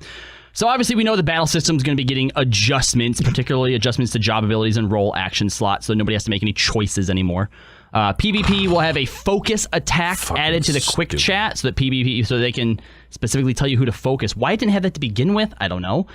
More Hildebrand adventurers will be released in 4.45. I feel like the Hildebrand quests are actually fairly decent this time around, but because they're so far spread out, it's like I keep forgetting. We're still not getting trials, are we? And we're still and I feel like this one is set up so well for a trial too, the way that it is. And I don't know. Gosh, missed opportunities. Square Enix never would have guessed. Let's complain about it. The Forbidden Land of Eureka will be updated in patch 4.45 with a new region and the Logos system. 4.45 or 4.46? 4.45. Oh, that's 0.1 patch earlier than this time. Yep. You'll also continue to upgrade your Eureka weapon in this duty. So I wonder if we're just done with the armor now.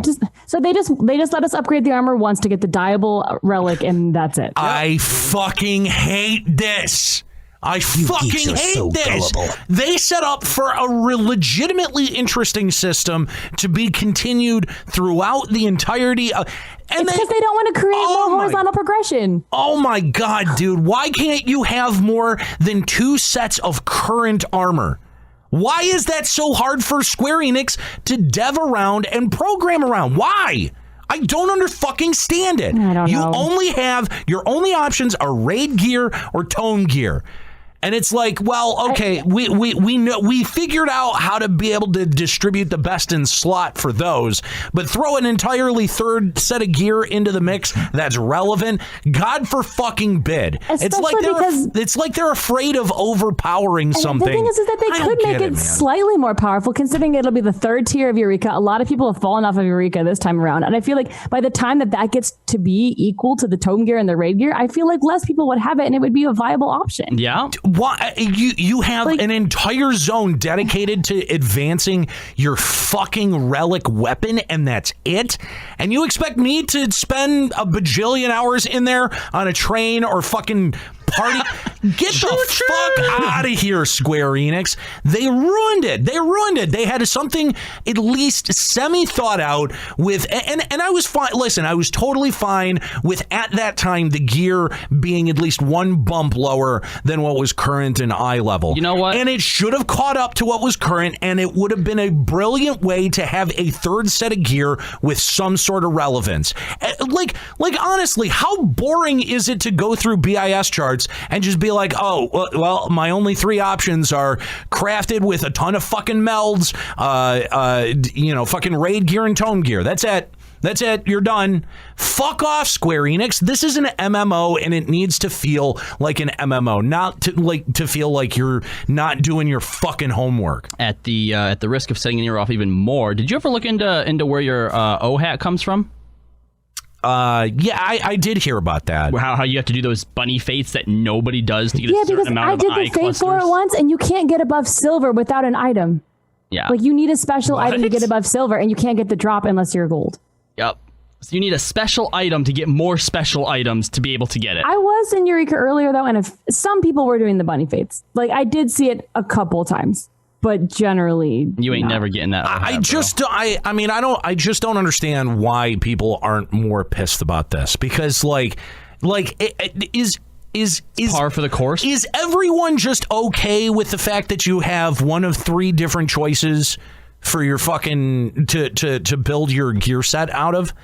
Like, honestly, a genuine question, because that's one of the things that really keeps me playing ESO, is that there are gear set bonuses. You can get as many as 2 different gear set bonuses if you mix and match your fucking gear right. That's so cool, by the way. You can even maximize and get 3 different sets of bonuses if you really want to actually put in some work and effort. Plus, you've got, traits on there and the different fucking enchantments. Like, there's a lot of variability in the gear selection, and it all matters. But this shit. Here you go. Oh, my fucking God. What drives me crazy is that you can have a mixture of any of that, none of it matters. None of it legitimately matters unless you're trying to fucking raid. And who gives a shit about that anymore anyway? Fuck me. This game has so much potential, and it wastes it. And it fucking... But did you hear about the new changes to the Lost Canals of Uznair? Coming to a cash shop near you. We will be selling fun. With quotes around fun. I like that, Dark Flux. So they're adding in I saw the video. It looked cute. The shifting sands of Uznair. Yeah. You now use a roulette-like wheel to determine the challenges you will face. After landing on an icon, you will face a boss. You defeat that boss, and you get your reward. I mean, that's cooler than what the stupid shit is now, where you just go into a door and pray for the best. Yeah, the video showed him doing a random roulette, and then he got Chimera, which was kind of cool. And they're like, oh, and then they also once did the roulette and landed on a purple, and it kicked them out. How were they like again, Nika? They were like, oh. They're like, hi. They're also adding hi. mannequins finally to housing. Oh my God. So now, why did it take this long? So now I fully expect there to be a Dragoon mannequin where Ascalia used to sit. Yeah. Oh no. Oh. I'm gonna need to buy my retainers back to get all my Dragoon gear. Oh no. Also, apparently players can select an option to sell that gear off of the mannequins through a retainer or something. Yeah. That's weird.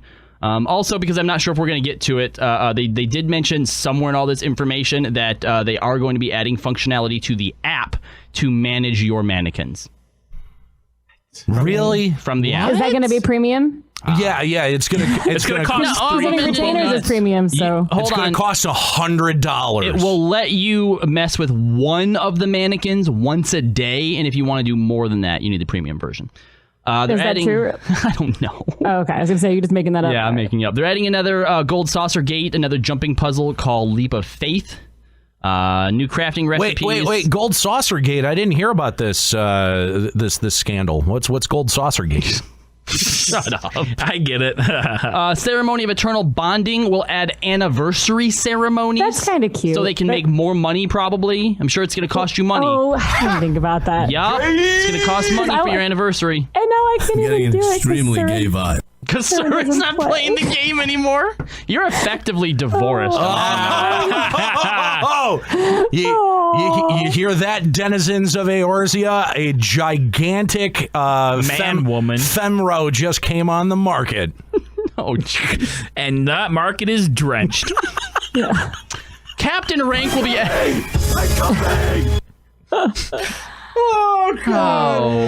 Captain rank will be added to grand companies as well as new squadron missions. Group pose will be updated to include minion actions. Oh my god. I don't feel too bad, Nika. Maybe you can convince Senpai to play WoW with you. I mean, he's already played WoW for like 1 or 2 days. Yeah, but you can't get married in WoW. You can't? Nah.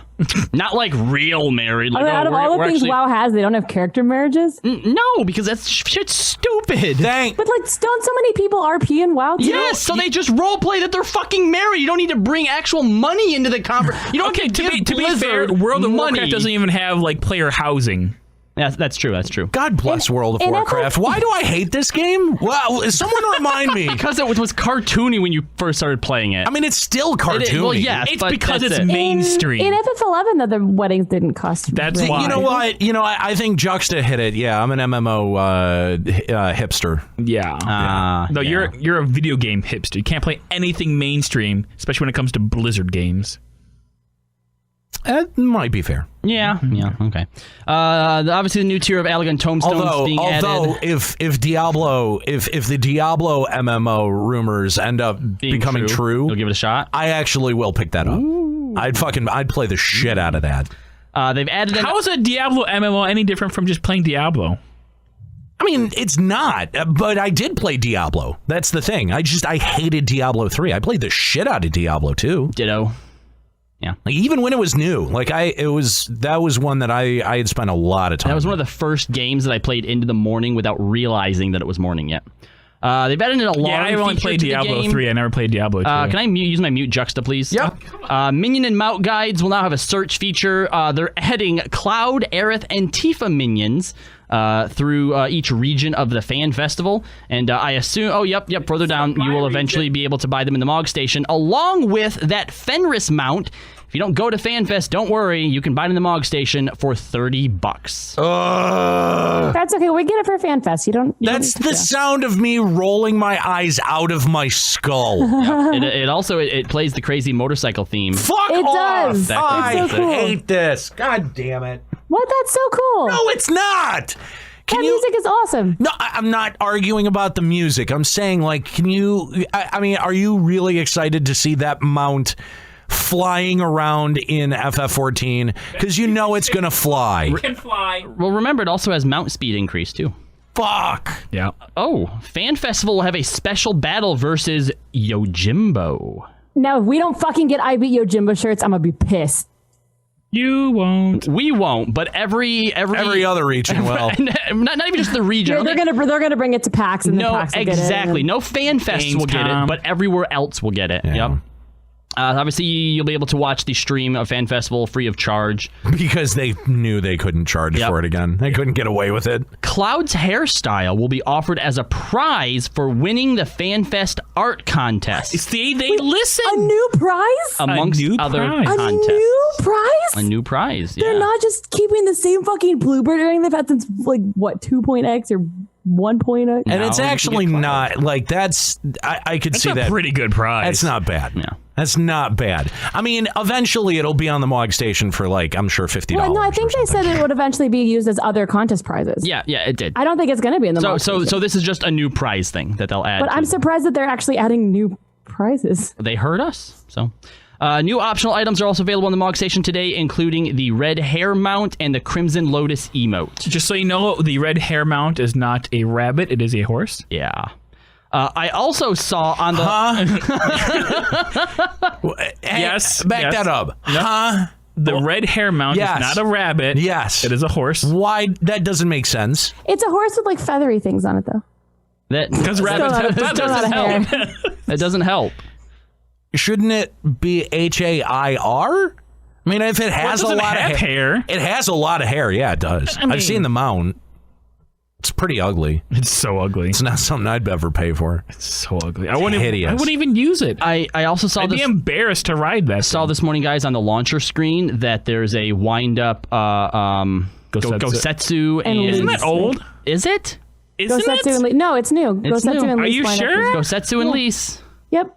I could have swore we had those stupid little wind-up assholes. Actually, you know what? Maybe you get them through like the MSQ or something, and now they're also just selling them to people because... Maybe got them for the Rising event, and now they're, shipping the old content to the Monto? I don't know. I don't know. But yeah, there's that. So that's but that's can we about talk it, about guys. the Crimson Lotus emote? You look like a really cool monk doing actions. It's the emotes that Lease did during the Stormblood trailer. Isn't that wouldn't That's that be actually really cool not- to have on your monk, Nika? I'm using it right now on the stream if you look at me. You bought it. Oh my God, Nika! You are the problem. The problem. You're the fucking problem. Can we fire her, please? Actually, Wait, okay, Juxta, how many emotes have you bought? One. Play dead, right? Play dead. And that's for a pretty obvious reason. So I can RP with Daddy. Thank you very much. So this is the second one I bought, and the other one I bought was Far Eastern Dance because I thought that one looked like Lisa's Dance. So that then when they released the actual Lisa's Dance, I had to buy it. So Well, we heard that you're gay. You actually didn't have Getting an extremely gay vibe. Don't touch his dick. Eat my dick. That's your penis. Eat it, dude. Lick my balls. I can stack them? lick. wow. How did it actually take you this long to figure that out? I mean, and he doesn't even the terminology too. He doesn't even use it like they can play at the same time. I can fire them at the same time. They trigger at the same moment. No, he goes. I can stack them, motherfucker. MMO lingo. Oh my God. Ugh. Wow. Well, that's it for. It's a perfect time. Soldiers now. Not bad. But I sure as hell ain't ugly. Okay, you can stop now. Okay, I'll stop. I don't want to mute the drops, okay? That is it for the live letter stuff. Limit Break Radio on Skype, 810-515-8715. LimitBreakRadio.com/Discord to give us a call here. We invite your calls. Whatever you want to talk about, whether it's the live letter, whether it's the cash shop, whether it's the future direction of the game, whether it's FanFest announcements or the FanFest after party, give us a call. Limit Break Radio on Skype, 810-515-8715. LimitBreakRadio.com/Discord. Now we got to talk. We got to talk about this. You wanna? Oh, geez. This music voting. Oh God. What? RIPLBR, Juxtapocalypse is upon us. # praise Juxta. It is definitely not. All right, so there was a poll to determine the FF14 community's favorite music pieces from Final Fantasy XIV. The results have been posted. I believe that this ends up the top, 20 of them get put on an album? They're getting put on an album record? to be sold, a best of album to be sold at FanFest. Yeah, so... Can I just speak for literally every single person in the earth where I say, I have never been more disappointed in you? I mean... Speaking to the community. Yeah, I think the FF14 community got this wrong. Just some of them I can agree with. I think I can count on a single hand how many that I like, but that's about it. And and for some reason they're nowhere near like where they should be. The fact that Dragon Song is on here And it's Dragon Song is number 2. Over Answers in any capacity. Hold on. In any capacity. Answers wasn't eligible to be voted for. Apparently. Oh, really? It's from 1.0. It counts as a 1.0 If it was on the 1.0 CD, then it could not be voted on. Well, that's horseshit. It's super horseshit. But they should have made an exception for Answers. If you buy the CD, you get Answers as a bonus track. So there's 21 tracks on the CD. Technically, Answers is on here. Okay. And we're all going to pretend like it's I just number feel 1. like even though it was on the 1.0 soundtrack, I still feel like since it was used for Coil T13, it's legit. But yeah, no bending the rules, Nika. So, Juxta, do you have this? Do you have the song list in front of you? Oh yeah, yeah. Pull that up because we can take a listen to a few of these, and judge the FF14 community's ability to. Judge good music. I have them up already. If it's going to take no. You want me to play them? Yes, you're going to need to play them. Okay, gotcha. Where are we starting? From number 1. Number because I no, don't. number 20, like going down. Wayward Daughter by Kansaw. Yeah. Yeah. Let's start with number 1. I mean, Wayward Daughter is the Tsukiyomi theme song. Oh wait, you have to start from the middle of it. Oh my god! What? Why What you have a to start from the terrible middle of YouTube. it? Okay, fine. There we go. I love this Tsukiyomi song's really good. But it's number 1? This is the best track in the game, right here, excluding 1.0 music. I like this song a lot. I'm sorry. It's not. Look, Soken makes good songs. Soken but this has is not the best song. An amazing body of work, but. I'm sorry, over the Shiva song. Shiva's not even on here, is it? Shiva's number 6. Shiva's number 6. It is. Shiva's number 6. You know what I mean? Like, Leviathan was great. Fucking Titan was Titan's amazing. on here. Yes, but this is 15. number 1. 1? Really? I actually like Sophia's theme better than this one. Even the chat says, look, good song, but is not worthy of the top spot. I like Sophia's theme better. Yes, I agree. Agreed. I agree. But the thing is I think that this is an indication of just how short-sighted and just like, oh, this came out like the most recently, so it's the best. The tiniest brain you can possibly have. You can't remember past like a couple of months back. So I think that's how this becomes. What happens when you're focused on the churn of players instead of the retention of players? All right, so Dragon Song, we all know Dragon Song. We all know that. We all know that. That one is definitely a good one. Yeah, absolutely. I'm not arguing. I would put that in top 5 easily. Again, I don't know if it's number 2. Totally. I mean, Answers is better, but Dragon Song is Answers is a masterpiece, which is probably why they didn't include it, because it would have just smoothed everything. The Worm's Tale coming in at number 3. Let's pull that one up.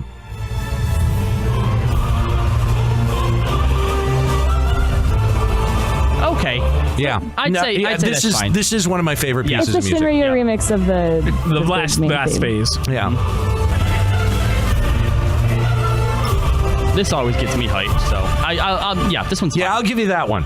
I'll give you that one. All right. So Rise number 4. Well, apparently Rise and the Worm's Tale were tied.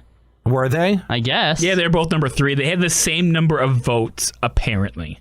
Which one is Rise again? Well, here we go. Okay. Yeah. All right. It's the actual final Alexander. This was a good one, but the thing is that it actually is really repetitive after a while. It is, yeah. The cool part about this song was that the gimmicks of the fight changed it to be kind of like echoey and faded when you got to a certain phase in Alexander, and it would kind of like beep at you. But that's not actually part of the song as the soundtrack. It's just part of the fight as a gimmick. I think otherwise okay with it was that. really repetitive. I think I'm okay with that being in the top 20. Not sure exactly where I'd put it. It's definitely a good track. It's definitely good.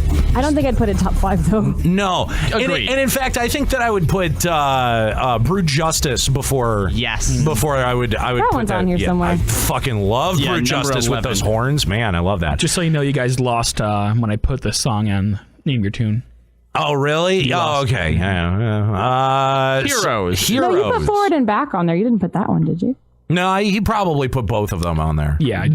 I mean, we've done it twice, so. All right. Heroes? Which one is Heroes? Thornton.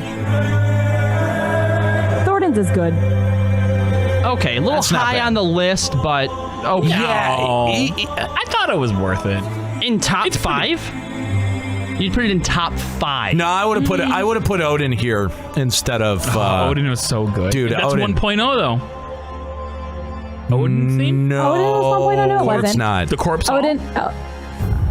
You said Odin, right? Yeah. That's definitely Odin was definitely. Was Odin's theme in the Fate the same as it was in the trial? Odin didn't have a Fate in 1.0. Yeah, no, Odin wasn't in 1.0 at all. No, that was a Realm Reborn. Oh. Right. Behemoth and Odin are featured prominently in the trailer for 2.0. They did not have a presence in 1.0. All right, yeah, I guess you're right. Yeah, fair enough. Well, Odin didn't even make it on the list, did it? No. It's because people never do that shit, so they forget about it. Yeah. Yeah, I wouldn't put this in top 5, but it might be. Yeah, it might be in there somewhere. Yeah, it's not bad. Of course, Oblivion. We know, yeah. That's the Shiva one. Of course, yeah. We don't need to go over that one. That is well deserved. Mm-hmm. Okay? Yes, I love that song so Top much. 10. That I probably love easily. Probably would have been a little bit higher for me, right? Mm-hmm. Agreed. I love Shiva's theme. Locust coming in at number 7. What's that? Oh, I think I know. This is the original Alexander theme. Yeah, the boss theme. I didn't like this one. See, I liked it until I started raiding, and then you heard it. Because it was the same thing for like the first 3 raids. It didn't change. So it was like, oh my god, I'm so sick of this song. I liked it, but it would still be very, very. It'd be like it's so repetitive. It'd be like 15 to 20. Koji did this song at the last fan fest. That was cool. Yeah. Like it's definitely good though. But again, I don't know if I would put this in my top 20 though. I feel like we're like the FF14 community massively overvalued some of the soundtrack pieces out of Alexander. You know what we're missing here? And actually, what I thought Locust was going to be. Oh crap! And now I'm blanking on his name. The primal in Heaven's Ward, the bug guy, red, all the swords. Ravana. Ravana. Why isn't Ravana on here? It's not. Yeah, it is. Fiend. Isn't that Ravana? No, that's not. No. Oh, no, that's Power Man. Yeah. Oh. Ravana's not on here at all. Ravana was good because it had that very deep voice. And it had, and the thing is that each phase had a different vocal. Like normally the first phase doesn't have a vocal, but that one did. I don't think that I would have put Locust on here. I really don't. Probably not. It's good. It's Actually, okay. you know what? It's Because okay. there's so many other Alexander songs on here that are better. You're right. Yeah, I wouldn't have even put it in for an inclusion. Equilibrium. What's this? Sophia. Yep. Oh, okay. Right. I love the Sophia. This is a very, very, very good soundtrack piece. I like this a lot. I love this song. I want to listen to this once. That reactive. It's so good. Yeah, I think that this is probably well deserved. And there's also lyric. I know that. I think the lyrics are really smooth in this one too. Someone in our chat pointing out that Ravana made number 70 on the 100 list. Wow. Boo. Yeah. Boo, community. I've heard some really good remixes of this. You know what I mean? We featured a few remixes. Yeah, of this, we have on Limit Breaking Music. All right, so let's. I mean, Heaven's Word. That we one's all know Heaven's Word. Oh, they did that one at Distant Worlds at Otakon. It was so good. Jealous, jealous. I would have loved to see that. Torn from the Heavens. This is number 10. This is also the last one we'll check out here. So. Classic. All right, yo. Classic. This is maybe one of the best pieces how of did that game one soundtrack. get 10 and Ultima's 13? I think Ultima's better than this one.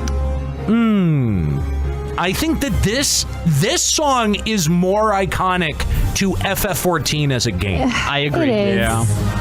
I mean, you hear this in Dissidia, don't you? Yes. Yeah. I think that this is like this exemplifies some of the best aspects of the FF14 soundtrack. So I totally agree that this should be at number 10.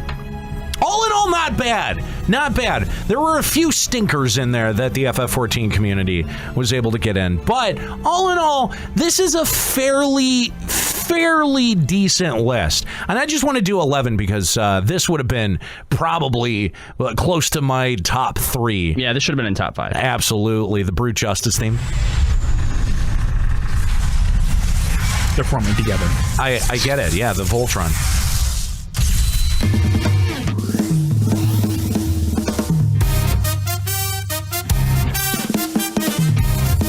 So good. God damn, I love those horns. The brass So good. section in that is just amazing. It's very good. This is the one song that I want to see performed live. Oh God, me too. This is the one song. Come on, Soken. But the thing is that it's not practical because you've got that whole horn section and there is no horns used in but they any could other just use part. a recording of the horns and we wouldn't care. No, I want to see it done with a full brass section. I think that would be amazing. Clearly, Nika, you've never been to a ska show. Oh no, I have. I love it. I mean, I used to play saxophone also. The machinist died. Anyway, so if you want to see the full list, there's of course a link. I'm sure Lloyd will provide in the chat room to the Reddit thread, and they've gone through and actually linked all of the songs to their YouTube iterations. So it's actually really handy. Nice job for once, Reddit. So I actually think that at least for the top 10, that's pretty well reserved and just going well deserved, excuse me. And then just to kind of go through very quickly the remains of the list. Number 12 is Triumph. 13 is Ultima. Definitely agree with that. 14, Revenge of the Horde. I don't know about that one. 15, Under the Weight, which is of course Titan. 16 is Fiend. I actually think Fiend is probably a good selection on there. Revenge Twofold. I'm not sure which one that is. Which song is that? Yeah, actually, Juxta, pull up number 17 too. This is the Primals version. Just trying to remember where that comes from. Yeah. There's actually no comments on this YouTube. Chat, where does Revenge Twofold come from? That sounds like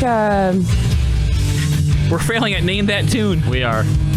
it's one of the battle themes in something. Is this just the...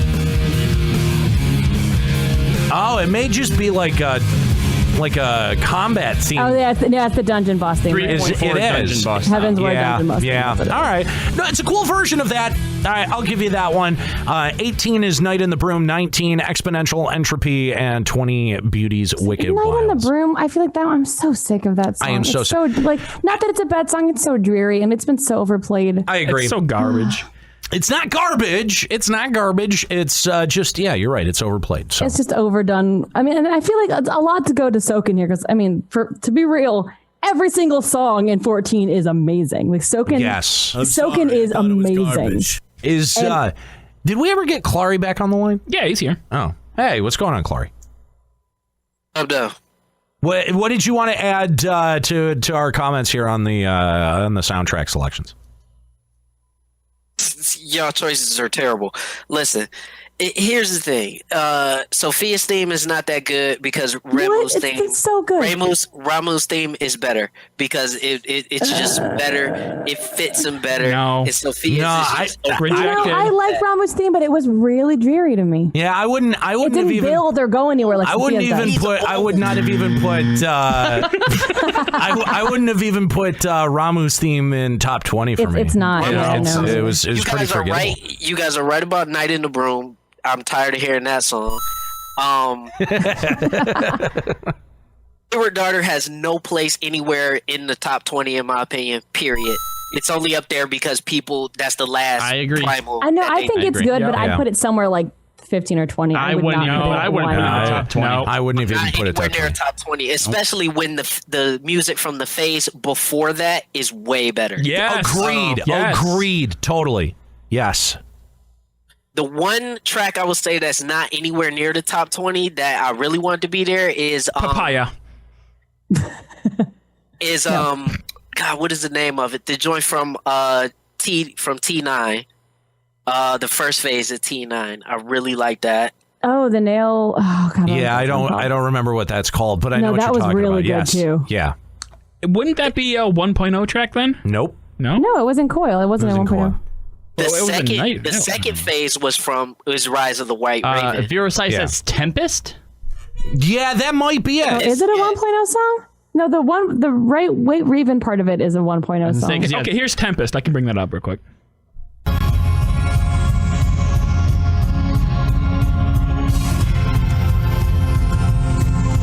Everybody's saying that it's from 1.0. But no, Tempest is number 91 on this list. That means it was eligible. No. Rise of the White Raven was, I think, from 1.0 because that was in the that was in the nail fight originally. The nail fight originally, yeah. Tempest is not. Yeah, no, Tempest. Tempest. Is they're saying Tempest is 1.0, but it wouldn't be on this list if it was. Yeah, exactly. So. Myth busted! Yeah, hey, it's number 91 on the list for those wondering. Well, and that makes the FF14 community dumb. No, most of the people who played this game didn't get to T9 or never did Coil, so there it is. That's true. Honestly, I'd have thought the Gervania, the first area you get into, what is it? Isn't that I know that you're talking about. Isn't that technically like the Heaven's Wardy sort of theme? Because I always remember hearing that in there. Wait, I'm also seeing Foothills. Painted Foothills is totally is not that. No, that's But I'm seeing also Good King Mogomog on this list, and that was a 1.0 song. Actually, I think you're right. Whatever was not on the CD. It doesn't have to be 1.0 or 2. Just couldn't be on the first CD. So if it was in 1.0 but wasn't on the CD, it's still eligible. Yeah, because they added that later in with patches, so it may not have been included on the 1.0 CD. Okay, because I know Mogomog song was in 1.0. Okay, all right, yeah, because they're still saying that Tempest is from 1.0, and from Me Raccoon just quoted something else. That plays during the Battle with Nail Vendarnus in the quest The Raven Nevermore. But if it wasn't on the CD, it doesn't matter. It can still be included. Well, Square Enix is breaking their own goddamn rules of their own goddamn contest then. Surprise. They should have just said you they can't vote for answers. You voted because it better be fucking number one. The rule is you can't vote for answers because it's number one. Yeah. Answers would have won, period. Okay. Well, then why even have a contest? Yeah, I'm surprised the Byakko theme wasn't higher. It's like 45 or something like that. Yeah, I mean, this list is all over the place, but actually, as weird. Then they have fucking Dancing Mad number 22. I'm like, yeah, they did like a remaster of it, but they didn't come on. do anything to it. They didn't do anything. I mean, it's a high quality re-recording, but they didn't change it at all. It's not a remix. It's not changed. That shouldn't have been eligible. Yeah, I agree. Same thing with, Battle on the Big Bridge also has been in every Final Fantasy. Like, yeah. You know what should have made it? They have the one track on here, Revenge Twofold, that was from the Primal CD, but the remix that they did for Aetherochemical Facility. I was just thinking about that. Yeah, that's actually a great one right there. Yeah, that one's better. Yeah. All right, Prince Clary, thanks so much for calling in, man. Later. All right, man. Later. So I think that's going to be it for today's Limit Break Radio. We didn't even get to the Q&A. We didn't get to the Q&A, so maybe we can get to the infuriating Q&A next week. Oh, yeah. We actually have content for next week. There are so many questions about the companion Thank app. God. We are just drawing out this content like we're Square Enix. Yeah. Kind of, yeah. I mean, we learn from the best, right? Well, we learned from someone. We learned from Square Enix. I learned it from you, Dad! Anyway, all right. That's going to be it for Limit Break Radio for today. Thank you so much to the 144 of you hanging out here live with us at twitch.tv/Limit Break Radio. I'm going to remind you guys once again, we are open to take reservations for the after party at FanFest. Whether you're able to go to actual FanFest or not, maybe you're saddled with some flight tickets and a hotel reservation that you can't offload on anyone, well, then make sure you stop by the Limit Break Radio After Party. It's not the Limit Break Radio After Party, the FF14 Creative Community After Party. Got to make sure that I get that right. It's going to be Friday, November 16th at 8 p.m. over at the Esports Arena at the Luxor in Las Vegas. Remember, anyone can come, but we're really trying to encourage people to pick up the VIP package. It's just about $60 to get the open bar package. You get access to the VIP area upstairs. We'll also have the finest in the FF14 creative community hanging out, interfacing with you guys. The best way for you to do that, I'm sure we'll be on the floor too for all of the plebs that don't want to pay any money to actually hang out. We'll grace you with our presence, I guess. But if you want to have unfettered access to the FF14 2014 creative community, including the golden gods that are the Limit Break Radio crew. The only way to do that is if you pick up one of those VIP packages for $59.54, an odd quantity, I grant you.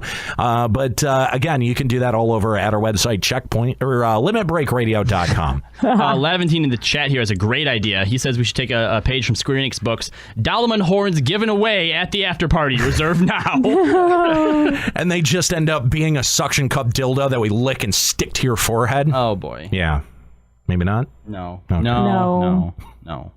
Could get We don't want to scare people away. We actually want them to reserve this. We could get chindos and wrap them around their forehead. Ballin'. No. In the name of the Juxta, the Bert and the Bang Mage, go in peace, praise him. Praise the butt god. Stop it, Frumpy. What are you doing? I love Frumpy. He's giving us money. Don't tell him to stop.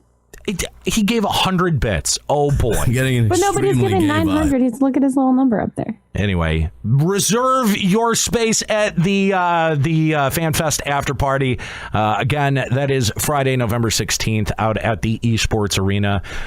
Please come hang out with us, whether you're doing the VIP package or not. It's going to be an awesome time, and we're really looking forward to it. This is going to be a super lit party, guys. All right, that's going to be it. Stick around. Coming up next is the Checkpoint Radio re-air over at twitch.tv/Checkpoint Radio. We're going to send you on over there as soon as this show wraps up. If you're listening on the podcast again and you want to check out Checkpoint Radio, checkpointradio.com is where you can get full episodes on demand, podcasts, and a whole lot more. If you love what we do here at Limit Break Radio, there's a pretty good chance that you're also going to like what we do over at Checkpoint Radio. That's going to be it for Limit Break Radio for this week. I want to thank my crew, of course, Kooky Persona, for her hard work putting together this after party. Please show her some gratitude and get your reservations in ASAP. That's again over at limitbreakradio.com. I want to thank Lloyd for hanging out, answering calls, and doing whatever he does during the show. And of course, you guys, Nika, again, I have to say, you did an excellent job last week doing the show on your own. You. And it was rough. You know what? I don't think it's as rough as you're claiming it is, because you sounded like a natural. You've been doing this for long enough, but you sounded... I'm glad you think so, because I know exactly where I could have done better. You sounded like a pro. And again, it came. We got the Kooky Moon song out of it, so totally worth it. But thank you, Nika, for all of your hard work last week. We really appreciate it. So that's going to be it for Limit Break Radio. For my crew, Juxtaposition, Kalo Landis, Nika Kayanian, I'm Aniro. Keep listening.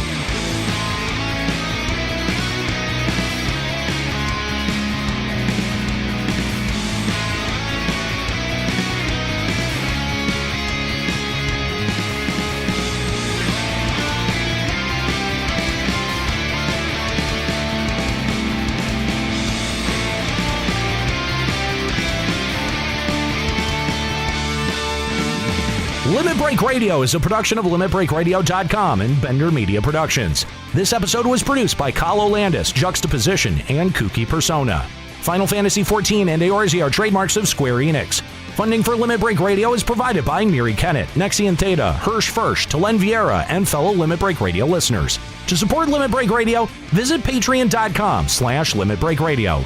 Opening music in this episode from Daniel Lambie. Listen to Man with the Machine Gun and other great tracks at facebook.com/Daniel Lambie Metal Gamer.